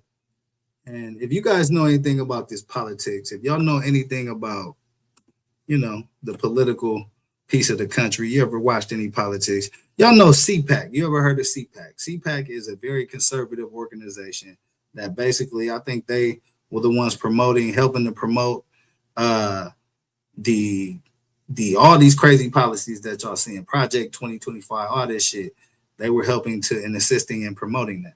But at the CPAC convention today, something very interesting happened. And I can't quite figure it out. So I'm gonna get y'all to help me figure this shit out because I know that I'm not seeing what I thought I was seeing. Hit that like button, man. Subscribe to the channel. This shit may shock you a little bit. We have been talking a lot about the MAGA civil war on this show, but I have not seen a moment perfectly encapsulate how upset Donald Trump's own base is with him and his administration, like we just did today at CPAC, a rally designed for Donald Trump, filled with his stooges and people who will carry water for his crimes and every failure of this administration. But still, it wasn't enough for MAGA not to boo him, not to attack him, and worst of all, explode calls for impeachment at an event that Donald Trump was so scared of. Again, a rally for him he was so scared of that he wouldn't go. I can't wait to get into it all, but it really does begin with the dynamic at play with the... Hey, well, listen, when have y'all ever known Trump not to show up to a rally? You know what I'm saying? CPAC, that's his crowd. That's that MAGA crowd. That's his rally. But bro ain't show up though. So I wonder why, man. Let's figure it out. Leaders in the media for MAGA who are trying to help Donald Trump while the other half of the MAGA media is at his throat. That is where I want to begin before we get to these impeachment calls. Of course, how Donald Trump ran away and so much more. Trump allies in mega panic over MAGA tearing itself apart. Conservatives have called for an end to their civil wars on face a midterm election blue wave. MAGA Republicans have called to an end to their civil war and begged the party to unite behind Donald Trump or face a blue wave at the midterm elections. As tensions escalate within Donald Trump's base, the president's allies have used the stage at the annual Conservative Political Action Conference, CPAC, in Texas to rally members to stick together. CPAC fellow and former Trump advisor Mercedes Schlapp urged the party to focus on Democrats, not one another. They love it when we're all fighting. Oh, yeah, we do. When we're at each other's throats. When we call those people, Michael Knowles, Benny Johnson, Ben Shapiro, they are rapidly losing their audiences. People like Megyn Kelly and Tucker Carlson, I dislike them as much as you do, but their audiences are growing because they're going after Donald Trump. Another great example of this is Candace Owens. People are incredibly dissatisfied with this administration, and so they are in all-out revolt. And you see it on the floor of CPAC before we saw the worst moment that concerned impeachment. I think they would get destroyed in the midterms. I get the vibe. A lot of people I knew who just voted for Trump because they thought it was cool in like high school are just now just being like, I can't stand the guy. Yo, y'all let me know what y'all think he voted. Y'all think he a Republican or y'all think he a Democrat? You know what I'm saying? He telling y'all, this shit is about to go a different way, man. This shit about to go a different way. But that's not even the half of this shit. That's not even the half of this shit. This is what happened on the Florida conference. I don't care. Have your way with me, but not this time. MAGA's pissed, and apparently they want accountability. How many of you would like to see impeachment hearings? No. That's the wrong answer. Yo, what the fuck was that? Hey, this is the conservative MAGA movement right here, people. And he asked the question to the crowd, did people want to see impeachment hearings? Just trying to be funny. And motherfuckers start cheering for that shit. Let me play that shit one more time. They want accountability. How many of you would like to see impeachment hearings? No. That was the wrong answer. Let's try it again. How many of you would like to see impeachment hearings? No. Oh my fucking God. Yo, hey, listen. When you're trying to win a war, right? When you're trying to win a war, you got to look for all the signs that you could find that the opposition is getting weaker. And that's what I see this shit as, right? We had a war with the MAGA ideology. Those of us who have some fucking sense, I'll say, right? We had war with this MAGA ideology. And that ideology doesn't seem to be holding up with reality right now in this present moment, man. That's a very conservative, like you won't find any Democratic or even probably independent leaning person at that convention. And they cheering for an impeachment, man, which was shocking as fuck to me because I thought all these motherfuckers was drinking the Kool-Aid. I thought they was ready to, you know, I thought they was on their January 6th shit still. But high-ass gas prices will change your motherfucking mind real quick.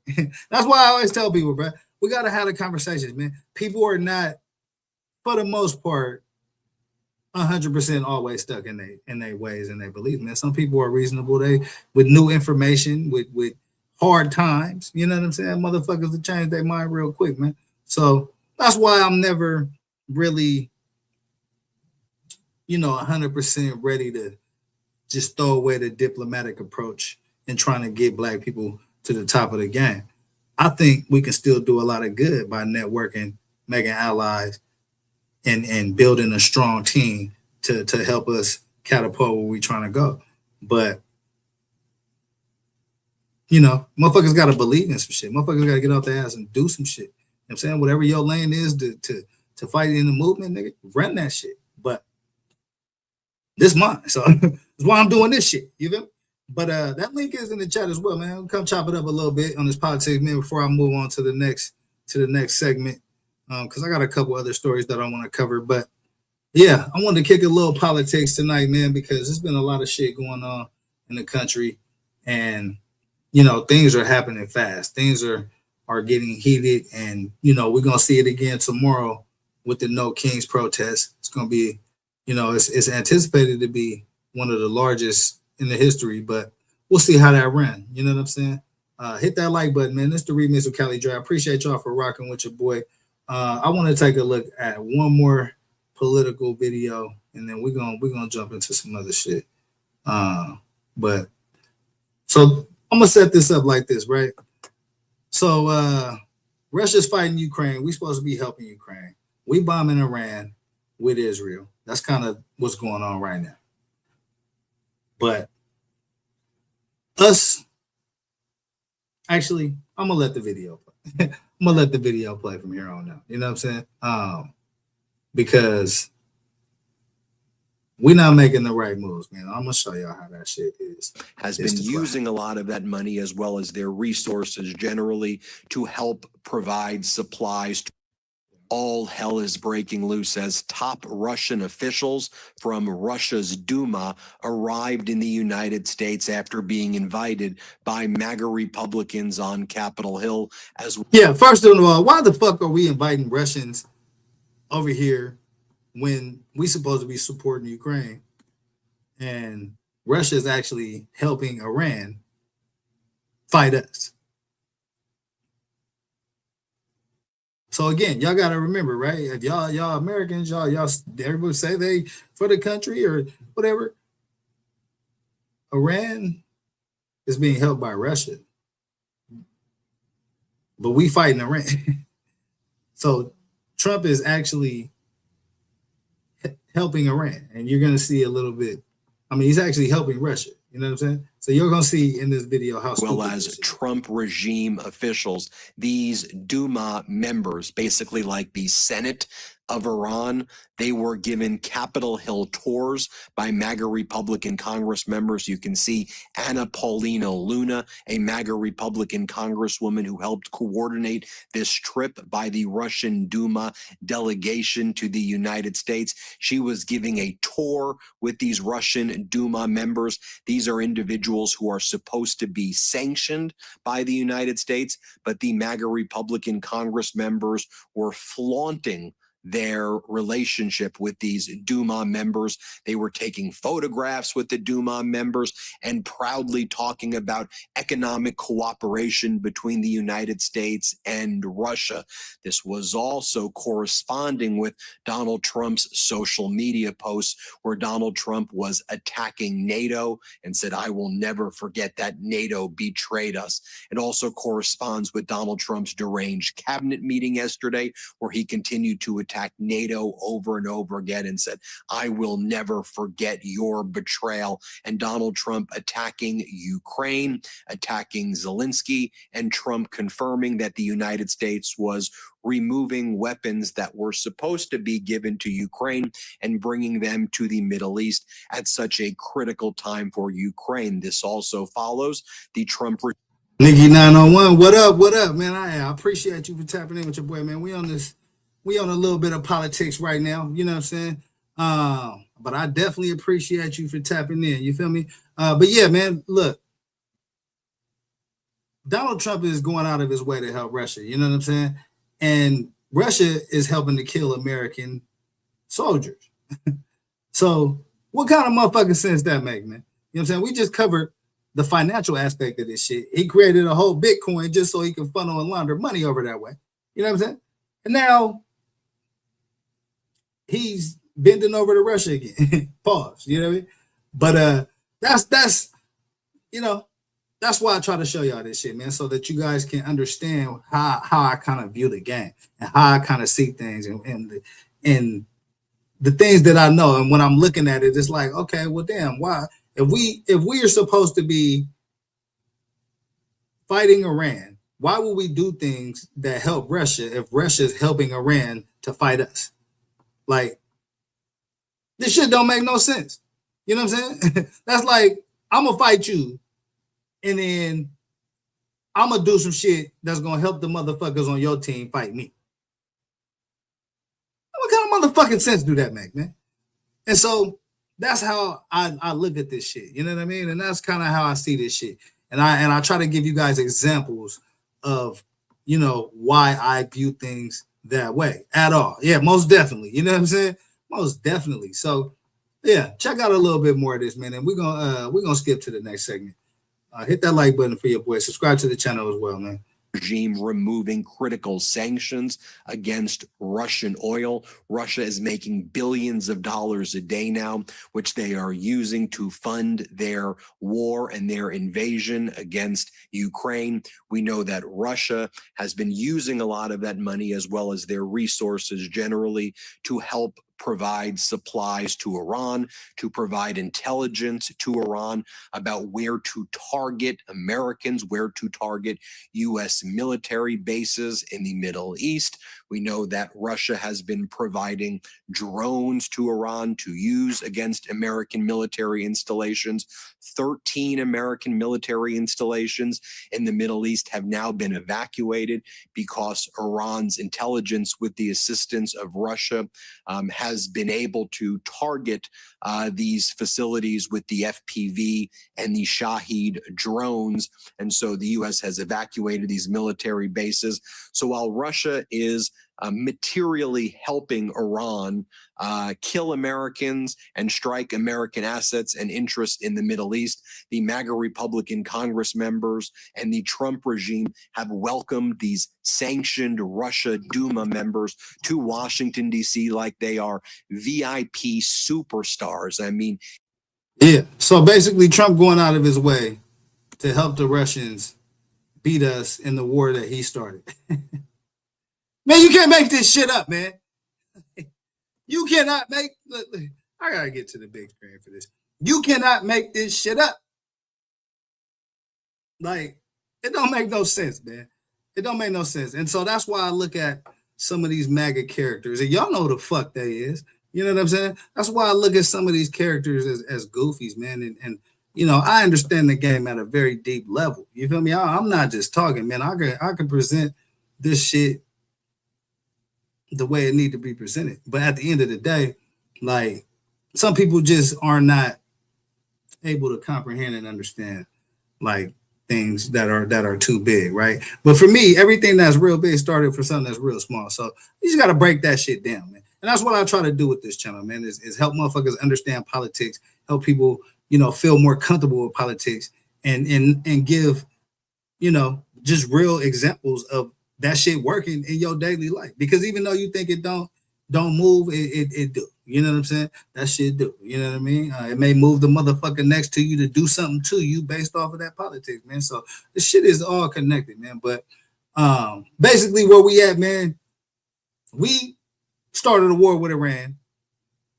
We already had some shit going on with Russia, but now we released the sanctions on Russia so they can make money off the oil, and they helping Iran kill us.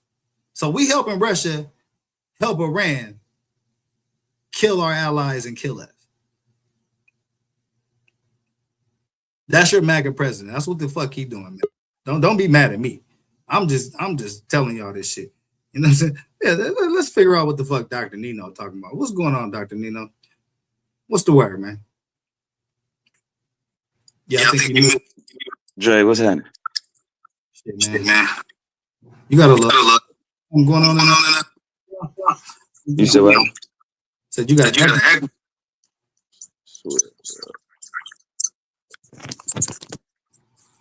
What about now? Nah, you good. You good. Right.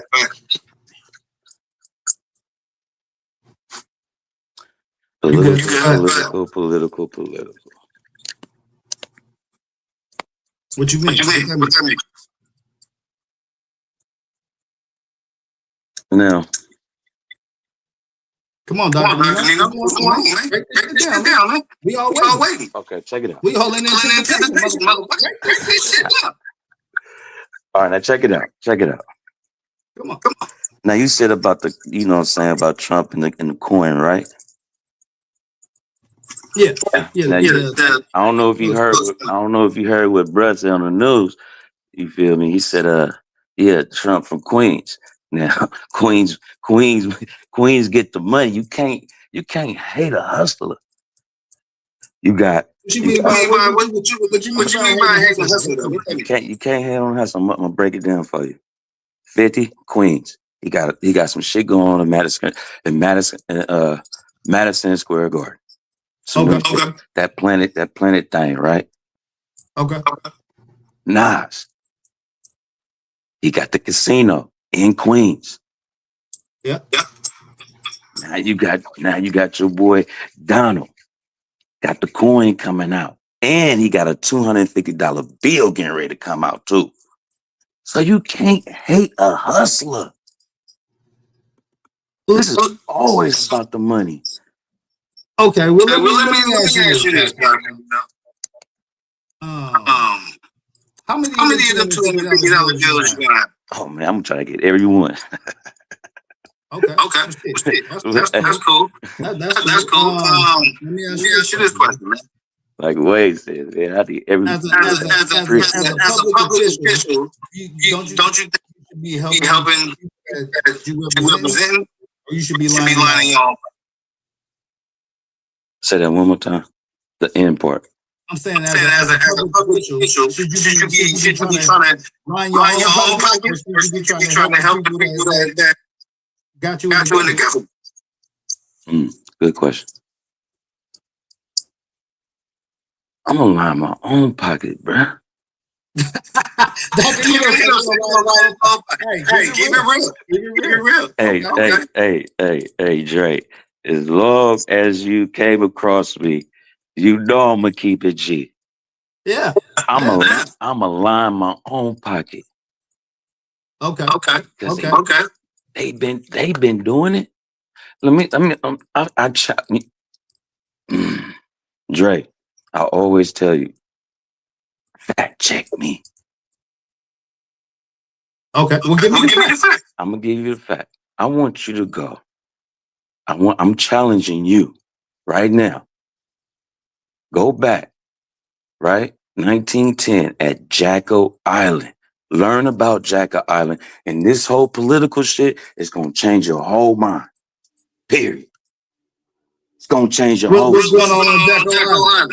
Come on, Dr. Nino, what's going on Jacko Island? Okay, I'm gonna break it down briefly.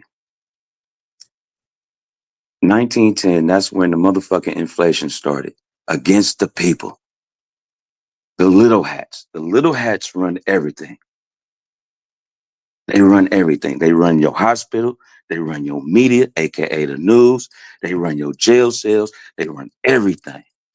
Everything that you can possibly. What that got to do with Donald Trump getting laundered money? Because I told you, don't hate a hustler. Let me run this play. Because America been running plays. They've been doing this. That's why I'm challenging you to go learn about Jacko Island. Look, I'm gonna tell you like this, right? What's going on Jacko Island? You know who Morgan is, right? JP, right? Yeah. He had a partner. He had a partner. He had a partner, right? Named Wahlberg, right? And he got about 8 of his partners. They went to Jacko Island, ran a play, right? Said, okay, this is what we're going to do. We're going to come back to the Federal Reserve Board. We're going to present this act to get this motherfucking money. Right? Okay. They did it for about damn near 3 years. Came back, whoa, at the end of the year, went to the Senate, went to the state, the committee, right? Boom. So then the bill passed. Now we got inflation. And it was all against the people. All against the people. So when you was like, oh man, you know, we gotta get, you know, saying something for us, right? We gotta get something for us, man. We gotta do. Hell yeah. They man, are they trying to do, man? They gonna give us something. It was never about us. I need mine, Dr. Nino. I need mine off the top. Matter of fact, hit that motherfucking cash out, man. Hey, hit that nigga Drake Cash App, man. You feel me? That shit's on the bottom of the screen. But listen, here's why I asked that question. Because at the end of the day, there's a lot of people struggling, man. Here, Dr. Nino, I got a job, man. I appreciate you for coming up. You gotta love that. But yeah, man. Yeah, I appreciate Dr. Nino for coming and chopping it up with your boy, man. The reason why I asked that question is because shit, it's hard out here for a pen. You know what I'm saying? Real shit. It's hard out here for a motherfucking pen, man. I'm trying to get the money for the rent. So that's the first thing, you know. But also, more importantly, I think you can, I mean, how much money can you really have, man? You know what I mean? I mean, let Trump tell it he's a billionaire. So, you know, how much money can you really have, man? At what point does it become you just a greedy fuck and you don't give a fuck about nobody but yourself and the people in your circle? Because I'm from that side of the fence, right? Like I'm not hating on nobody. Get your money out here. But as a public official, that's not your first job, nor should it be your second job or your third job, really, because you are a public official, especially in that job. So for me, you can always line your pockets, man. If you at that level of the game, you can always line your pockets. Motherfuckers is waiting to throw money at you for all kind of different shit. But it's about what type of individual you are, what type of motherfucking character you got in life. And that's what I see. I see a lack of character, a lack of morality, a lack of empathy, a lack of compassion for the American people that you represent in that office. And so again, Dr. Nino, I'm not at all hating on a hustler. Like, you looking at one of the ultimate motherfucking hustlers right here, bro. So I'm not against that at all. I'm not against capitalism. I'm not against none of that. But I am against rich people paying their fair share of taxes. If I gotta pay taxes, tax their motherfucking ass too. And I'm not about senseless greed when gas is $10 a gallon in California. So it's time and place with me, man. And that's the difference between today's MAGA goofed out Republicans and, you know, conservatives of, you know, back in the day, I would say, you know, 20, 10, 15, 30 years ago type shit, right? Motherfuckers may, you know, skim the pot a little bit, but they're going to leave some for the next motherfucker. These motherfuckers are trying to take it all. And that's the shit I see. And it's at the expense of my opportunity in this motherfucker. This country just voted. I just showed you on the beginning of the show. They just voted that slavery basically wasn't the greatest crime in humanity. And there's no broadcast of this reparations fight that they say is going on. So again, man, I know my value. I know my worth. And that's why I talk as much shit as I do. And that's why I do the shit that I do. Because at the end of the day, I want mine. I want my ancestors. And I want it ASAP. So that's what it is with me, man. But I'm not against lining your pockets, my nigga. But it's time and place, man. And you know, that you can't be all about that. If you all about that, then, you know, that's just a shallow individual, man. Money come and go. You know what I mean? Especially when you playing ball at that level, man. But yeah, this is the remix with Cali Dre, man. Just kicking a little bit of you know what I'm saying, the actual factual with my dude You know what I'm saying? Dr. Nino, you know what I'm saying? Appreciate him for coming up and chopping it up, man. But yeah, I'm gonna get to this next segment, man, because I want to talk about something else real quick. What we looking like on time? You know what? Yeah, I'm gonna just go ahead and break this down, man, because I found this video and I wanted to run this shit. So yeah, let's take a look at this, man. I thought this was pretty interesting right here. It says how Nipsey Hussle's brother made over $1 million as a teenager. So y'all know, you know what I'm saying? Black Sam, Nipsey Hussle brother. Rest in peace to Nipsey Hussle. You know what I mean? Black Sam, his brother, was an ultimate hustler as well. You know what I mean? He was playing 3D chess with this hustle gang. So I want to break this down, man. I think we're gonna go right here first. I did want to look at that Tiger Woods shit. Actually, here I'm gonna step into this Tiger Woods shit for a minute, and then we're gonna get to that because this Tiger Woods story is short, and I just want to get it on the loop, man. This the remix with Kelly Dre. Appreciate y'all for rocking with your boy. Your health is your biggest. Woods is in big trouble. He has been arrested yet again for Tiger Woods is in big trouble. He has been arrested yet again for DUI. This happened in Jupiter, Florida, Friday at about 2 o'clock Eastern time. There was a pickup truck that was pulling into a driveway on a 2-lane road, and the pickup truck driver looked in his rear view and saw this Range Rover roaring down the street, going really, really fast. Tiger Woods was behind the wheel of that Range Rover. The pickup truck driver tried pulling into the driveway, but the Range Rover was going so fast, it clipped the pickup, and the Range Rover flipped over on its side, on the driver's side. Tiger actually got out the passenger side window, and law enforcement showed up quickly. They weren't far away. And it was apparent to cops that Tiger was impaired. He was showing obvious signs, according to the sheriff.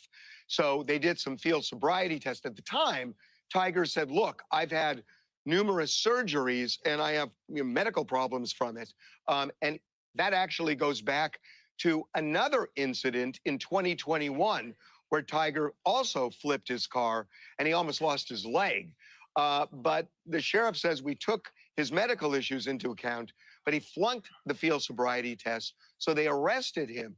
They took him to jail, and they determined he was not under the influence of alcohol. He had a 0. Yeah, so Tiger has, I think he got out of jail by now, but he was in jail. He didn't want to take a urine test, and he blew a 0.00 on the breathalyzer, but he didn't want to do a urine test. I didn't even know the police was allowed to make a motherfucker drop urine like that.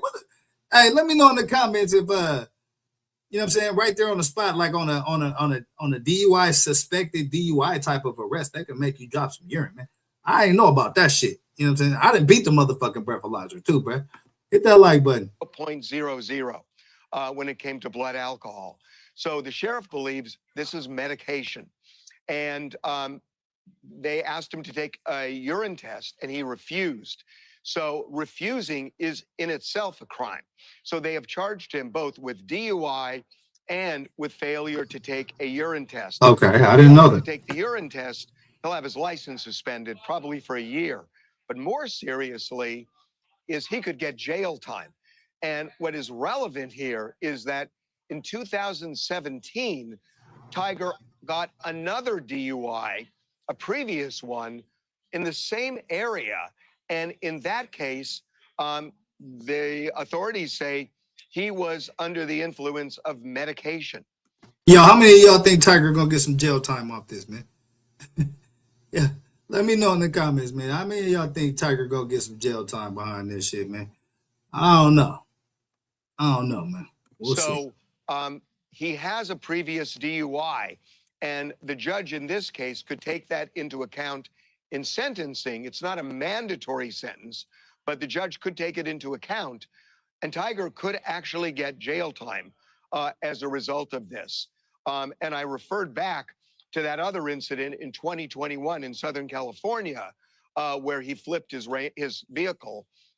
In that case, the cops were criticized for not doing any kind of a field sobriety test. So Tiger was never charged in that case. But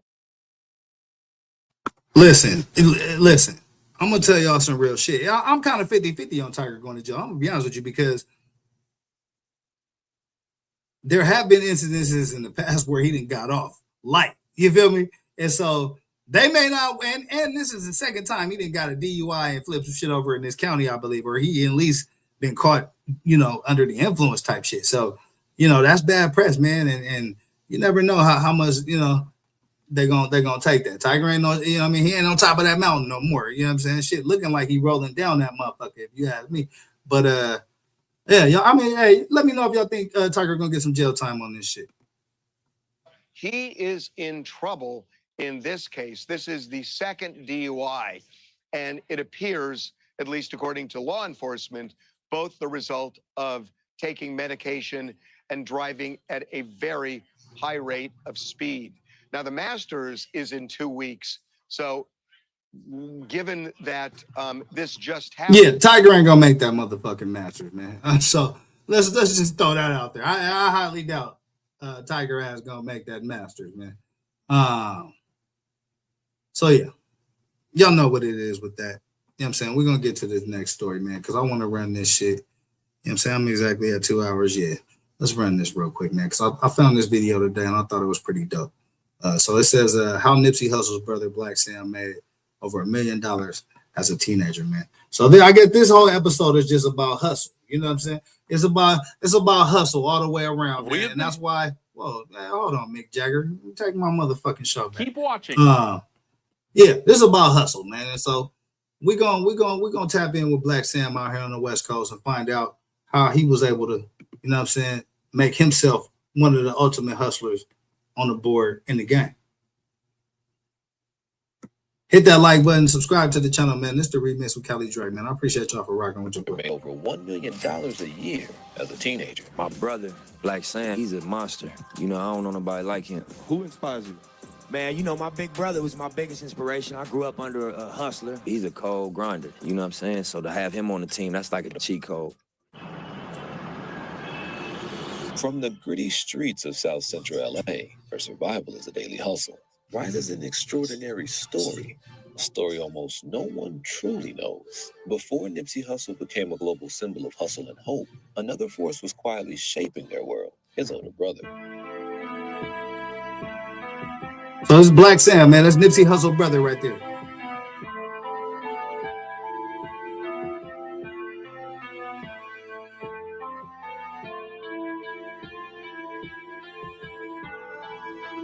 Known as Black Sam, his hustle was anything but quiet. While most teens were still figuring out life, Sam had already cracked the code to financial freedom, stacking over $1 million before he even hit 20. But how the streets whispered his name, while few understood the depth of his grind or the vision he carried. But how did he do it? Today, we're peeling back the layers on Black Sam's untold story. Yeah, they said, hey, Black Sam was out there getting to it, bro. Black Sam was out there getting to it. From what I understand, y'all let me know in the comments, but from what I understand, I think he was responsible for helping Nip get that initial seed money to get his career even going, man. So that's kind of always the story I heard, man. Y'all let me know in the comments if y'all know. You feel me? The hustle, street smart instincts, and the foundation he laid that later fueled his $1 million success.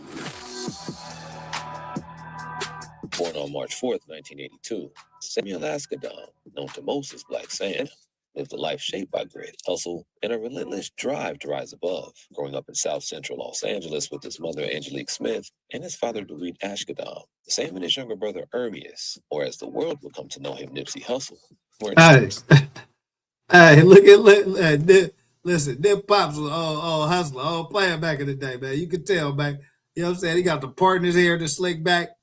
Yeah, he was getting to it. You know what I'm saying? Pops was getting to it, man. Shout out to Pops, man. You know what I'm saying? R.I.P. Nip too, man. You know what I'm saying? We lost a real you know what I'm saying, a real, legendary figure in the game. Sam and his younger brother Ermias, or as the world would come to know him, Nipsey Hussle, were instilled with pride for their Eritrean roots from day one. Witt's dedication to hard work became a model for both brothers and greatly shaped their outlook on life. The bond between Black Sam and Nipsey was more than just family. They were partners in ambition, each with a clear vision to break free from a system designed to hold them back. Honestly speaking, man, I just tried to do my part. Hustle, you know, really a lot of the things that I got into or opportunities that I seen was from my bro. While many around them fell into the dangers and temptations of street life, Sam and Nipsey were busy drafting a plan not to escape their neighborhood, but to transform it. They dreamed of a future where success was collective, not just personal. Growing up in a Crip-heavy neighborhood, Sam faced the reality of gang life every day, but chose his own path. He wanted to be a living example for Nipsey, showing that there was another way, a way grounded in hustle, not crime. Sam introduced Nipsey to the lake, taught him how to fish, and then Nipsey went on to master catching as many fish as possible. Now, Sam's first ventures were humble, and Nipsey sold snacks at school, putting their early entrepreneurial spark to use. These small hustles laid the foundation for a larger vision that they couldn't even imagine. Now, Black Sam didn't stumble into $1 million overnight. As he grew up, his determination fueled his actions. He didn't wait for opportunity to find him. He went after it with grit, starting with small strategic hustles, but driven by big ambitions. Wash cars, cut grass, water lawns, break leaves around the neighborhood. It wasn't glamorous, but it taught him that every dollar earned through honest work was a step toward freedom. Yeah, so they say Black Sam had multiple hustles. You know what I'm saying? So sometime, you know what I mean, you may have to stack up 1, 2, 3 hustles, man. That's why y'all see me getting to it right now. Hey, listen, on some real shit. That's why you see me out here running the motherfucking sky. I'm about to go hit the motherfucking beach and go get some of that goddamn sea glass and go turn it in to the white bitch at the beach and get some bread. You got to have multiple hustles out here, man. Gas is $13, $14, $17 a gallon out in this motherfucker, man. That's why y'all looking at me now. I could be at the club, nigga, making it motherfucking rain. But nah, it's dry as fuck. I can't even afford to get to the club.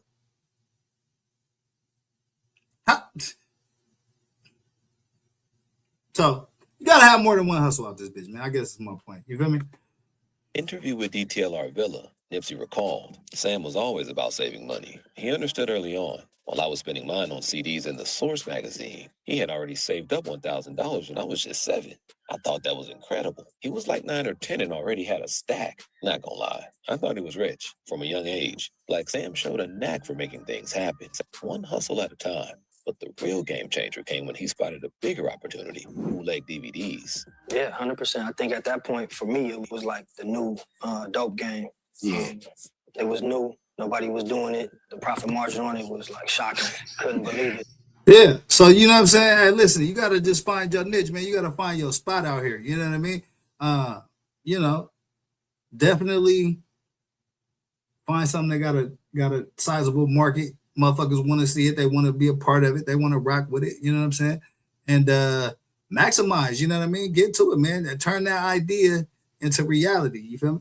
And you'd be surprised what it manifests, man.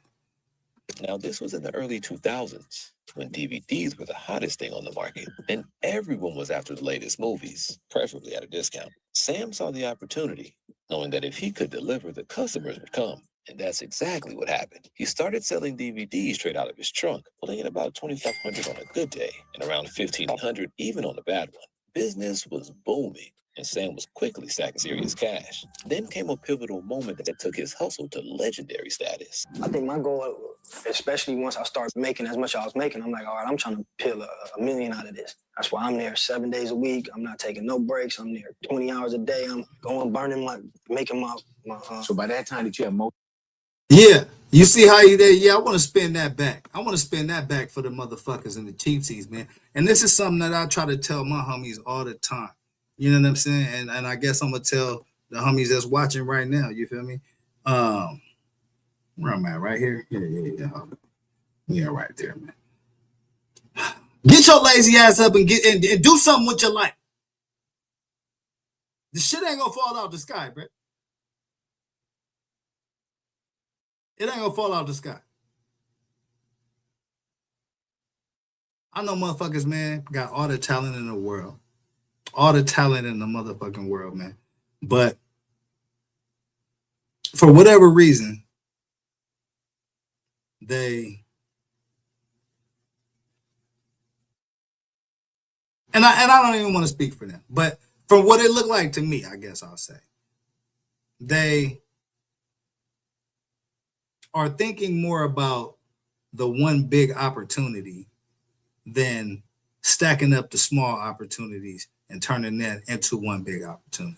That's how I did all the shit I was able to do in my life. You know what I'm saying?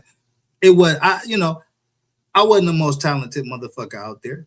I was the motherfucker that was out there on Saturday, Sunday, grinding, doing what I had to do, getting to it, late night hours, you know what I'm saying? Waking up early and putting the plays together. You know what I'm saying? That's the only way I knew how to do it. Because when you mix that with whatever fucking talent that you do have, man, come on, man. That's why I respect greatly artists like Tupac, like Nipsey, right? Like Black Sam, you know what I'm saying? You know, he ain't an artist, but he a hustler. Because I always understood at an early age, man, like you got to get out here and get to it. Especially me as a black man, I got to get out here and get to it triple time. And that shit is most definitely true. Because as soon as I walk through the door, they're not looking at what I know. You know what I'm saying? They're not looking at what's up here. They're looking at this right here. And that makes them feel some type of way. Trust me, I'd have been in the boardrooms, you know what I'm saying? In the motherfucking in the ballrooms. I'd have been on the golf courses. I've been all these places, man. And some of the looks that a 6'2" black man can command in this country are unbelievable. And so I say that to say, again, man, just be about your hustle, because it's going to be a lot of motherfuckers and a lot of shit to try to knock you off. But when you about your hustle 24/7, 365, a lot of times you get to where the fuck you trying to go. Legendary status. I think my goal, especially once I start making as much as I was making, I'm like, all right, I'm trying to peel a million out of this. That's why I'm there 7 days a week. I'm not taking no breaks. I'm there 20 hours a day. I'm going burning, like making my So by that time, did you have multiple burners? Yeah, we went all in. I got 27 stack burners. I got other people burning stuff for me. It's just taking it to the next level. We wholesaling full time, 7 days a week. Yeah, full time, 7 days a week, maximizing all his resources. Got other motherfuckers burners set up at their house just to try to get his shit going, man. That's real belief and true faith in what you're doing, man, and your hustle and your ability to just turn nothing into something, man. That's all this wordplay shit is. That's all this blogging shit is. That's all rap music is. Motherfuckers turning words and images into revenue. You know what I'm saying? And that shit's always been, very interesting to me, especially the revenue part. So hit that like button, man. Subscribe to this channel, man. Hit the cash app for your boy, man. Take me to the top where the air is rare in this motherfucker, man. And you going even more so. 1,500, 2,500, 3,500 a day, 7 days a week, nonstop, all day long. Then I had people buying wholesale from me. I used to be at this Vines parking lot in Inglewood. I used to have a line looking like McDonald's line. People I'm in the trunk, By the time he turned 18, Black Sam had made enough from selling DVDs to bury a staggering $250,000 in his mom's backyard. Just imagine that, $250,000. Yo, by the time Black Sam 18, he just stacked 250 and buried it in the back of mom's backyard, man.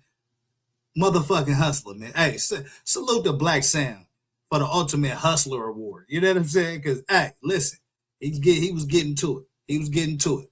Hustlers in the hood, man. He was getting to it. $1 million hidden, a fortune by any standard, with every dollar earned through pure relentless hustle. According to Sam, his total earnings at the time quietly exceeded $1 million, an unheard feat for a teenager in his neighborhood. And this success didn't come from a tech startup or family windfall. It was the result of street-level entrepreneurship, earned $1 at a time. Yeah, Black Sam stacked $1 million in the hood off Black entrepreneurialism. black entrepreneurship and stacking every dollar and reinvesting in itself and in his brand. So I think it's a lot of lessons to be learned in this shit, man. That's why I wanted to run this video, man. It's the remix of Cali Dre. I appreciate y'all for rocking with your boy. You feel me?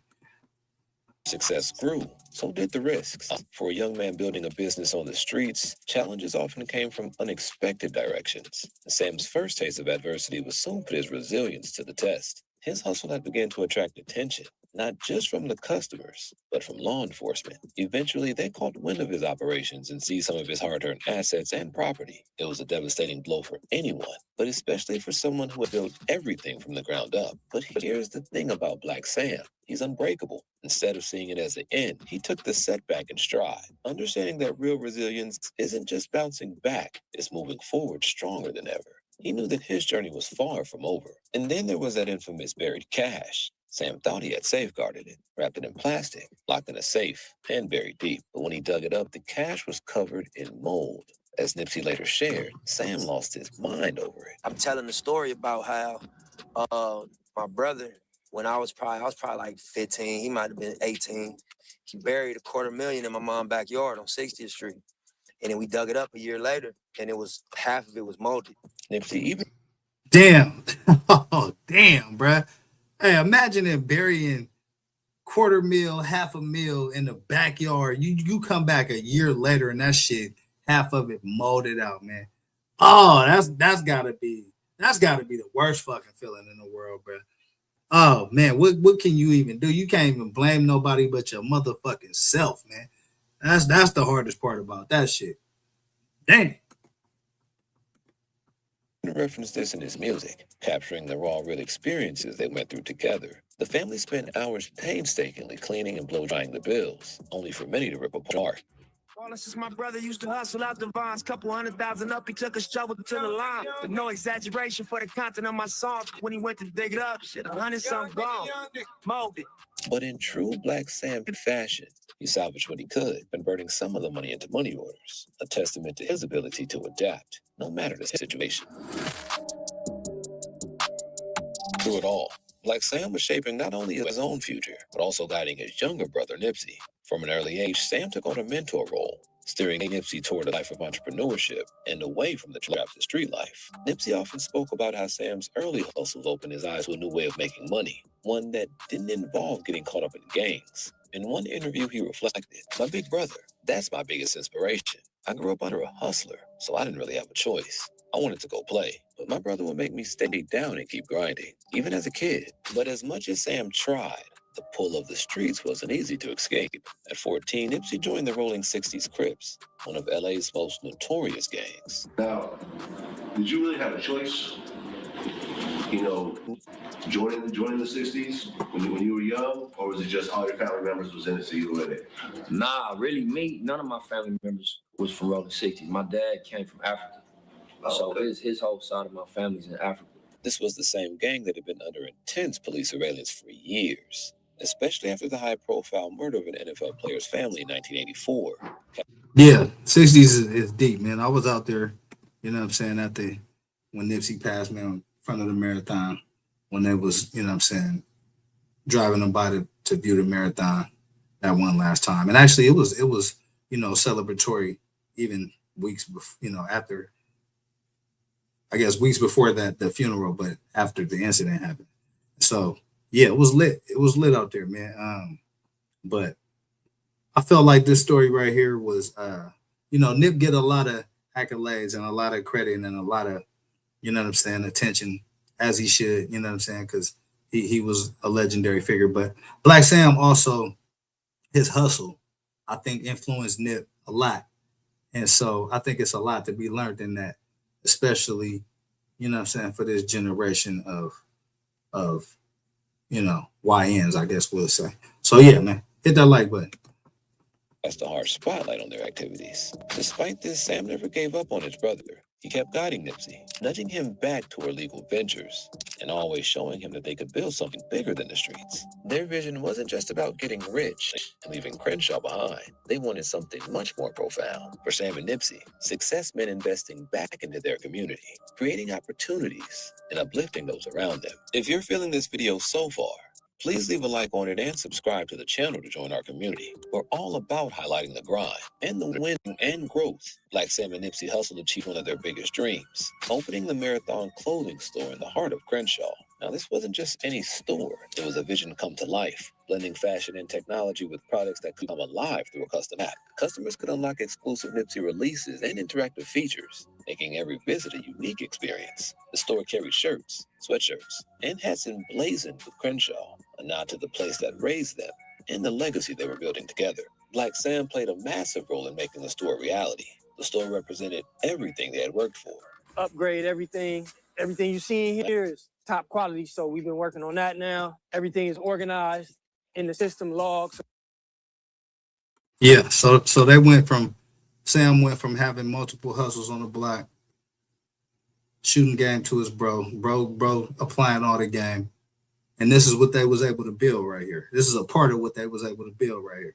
You know what I'm saying? So yeah, when I end the shows with the Jesse Jackson reference, keep hope alive.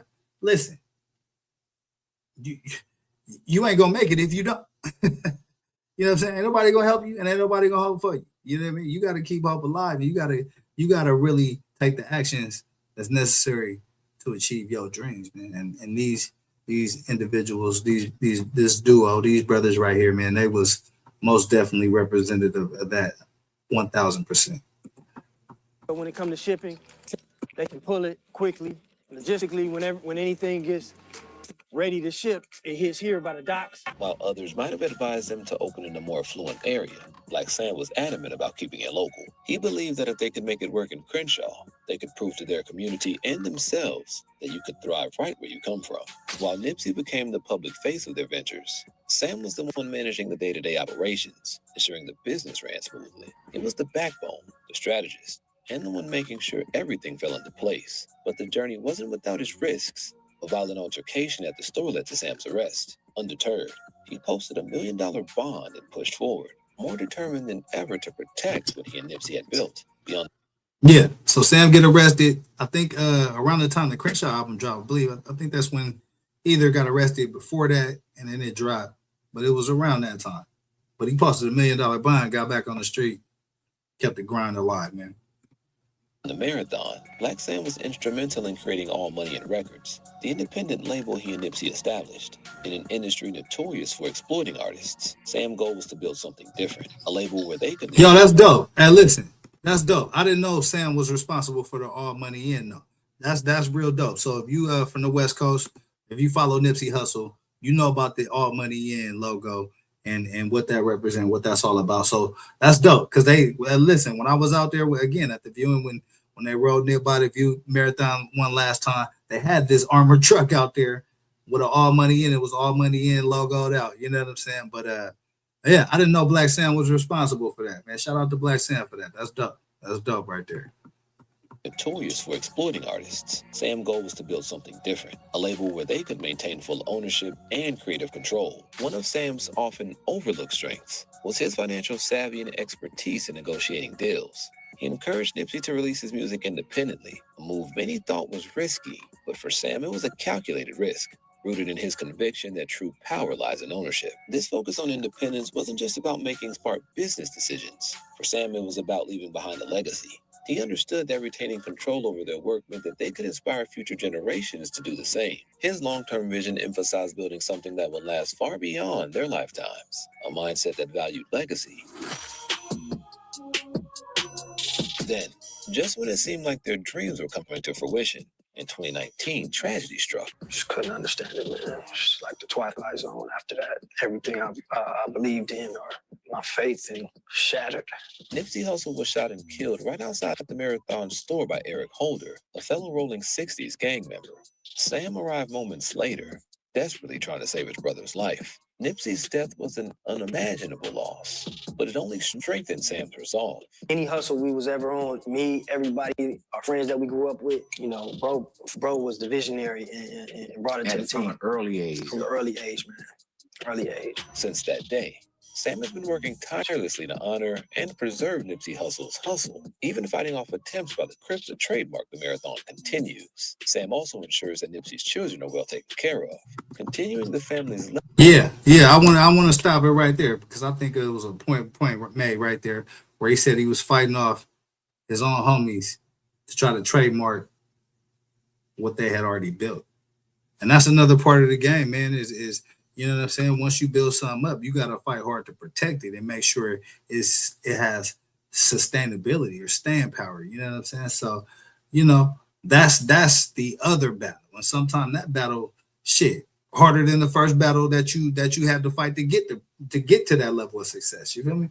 So yeah, it's a whole lot of layers to this shit, man. And you know, that's the shit I try to illustrate to people. I think sometimes we have a tendency to think in a very linear type of fashion, right? But my mind don't work that way, man. My mind processes shit differently, and you know, in multi different layers, multi different directions and shit. And so that's why this part of the hustle, like I get it. Like you gotta have multiple hustles, you gotta keep your ownership, you gotta keep the vultures away. It's a whole process if you want to be successful and you wanna end the game, you know what I'm saying, better than you came into the game. You know what I mean? Legacy of loyalty and resilience. Sam's dedication goes beyond obligation. The marathon continues, has grown into a global movement, and Sam's commitment ensures that Nipsey's vision will inspire future generations. The day my Whoa Nipsey Hussle would have been 39 years old, man. No, Rick Ross ass show up. Salute the out of nowhere, Black old Sam, Rick Ross ass shows the up. whole TMC family, the squad. It's not many people would have held that empire up and made sure it elevated the way it has, man. So I'm sure Nip, you know, he's smiling. The bruh's smiling, man. He was a legend. He was way advanced, way too advanced. Yeah, Nip was on some way advanced shit, man. Hey, listen, one of the stories I heard about Nip, and I think it was on a documentary I was watching, man, but one of the stories they was talking about Nip at a young age, like 11, 12, 13, 14, is taking computers apart and putting them back together. Just like that's the kind of, you know what I'm saying, wavelength that he was on. You know what I mean? That's the kind of vibe he was on, man. And yeah, that most definitely we lost a legendary figure right there, man.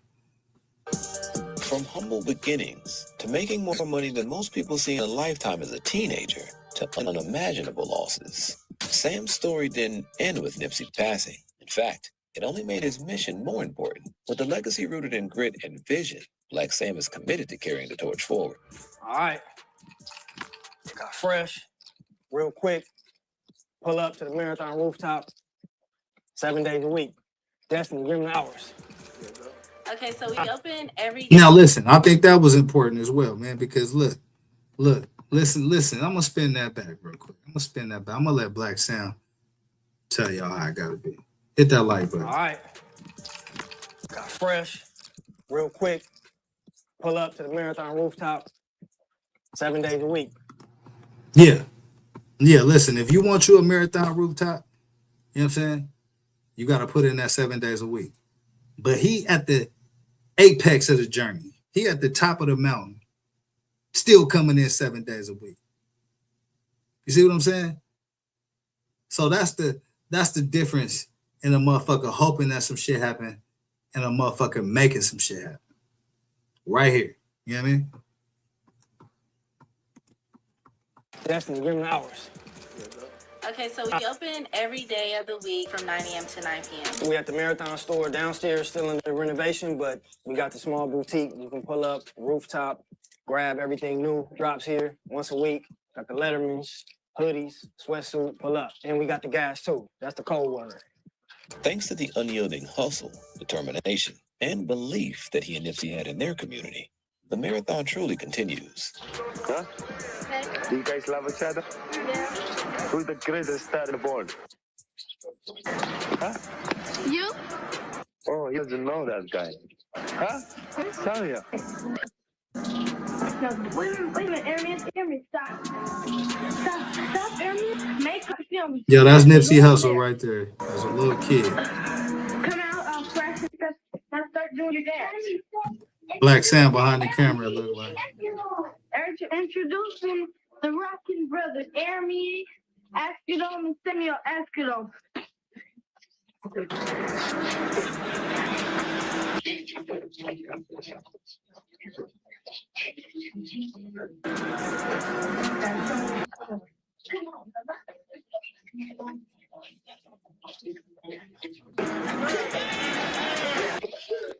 I guess Pop's holding the camera. But yeah, that's Nip and Black Sam right there as little kids, man.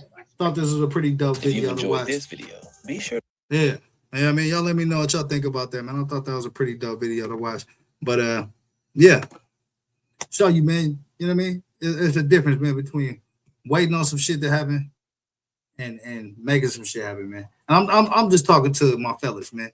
You know what I'm saying? Ladies, you know, it's your work. You feel me? I mean, it's your work. Y'all get in those that I ain't gonna get into. So I'm talking to my fellas right now with this shit, man. You gotta have hustle, man. It's a difference between wanting some shit to happen, hoping some shit happen, and making some shit happen, man. And so Black Sam, Nip, that's what they represent, man. And so, yeah, most definitely, I felt like it was necessary to show that video. And shout out to Black Sam, R.I.P. to Nip. What else we talk about tonight, man? We talk about some politics shit. Trump corrupting a motherfucker. You know what I'm saying? Like the Dogecoin, they funneling money through that motherfucker, through the Bitcoin now. What else we talked about on the Trump shit?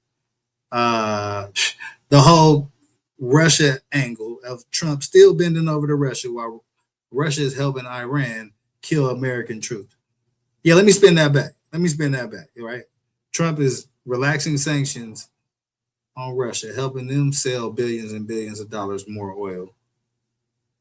And they're helping Iran fight against us in the war that he started.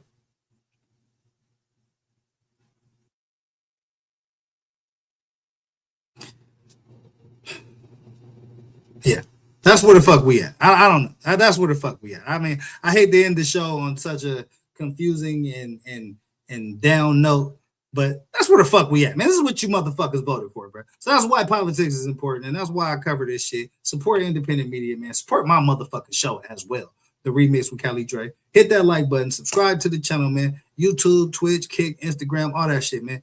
I'm everywhere you want me to be, and if I ain't over there, holla at me, and I'm gonna pull up. I'm gonna do my 1-2 in that motherfucker, man. You know what I'm saying? But yeah, I think that's about it, man. You know what I mean? I'm finna go blaze the fuck up, chill the fuck out, and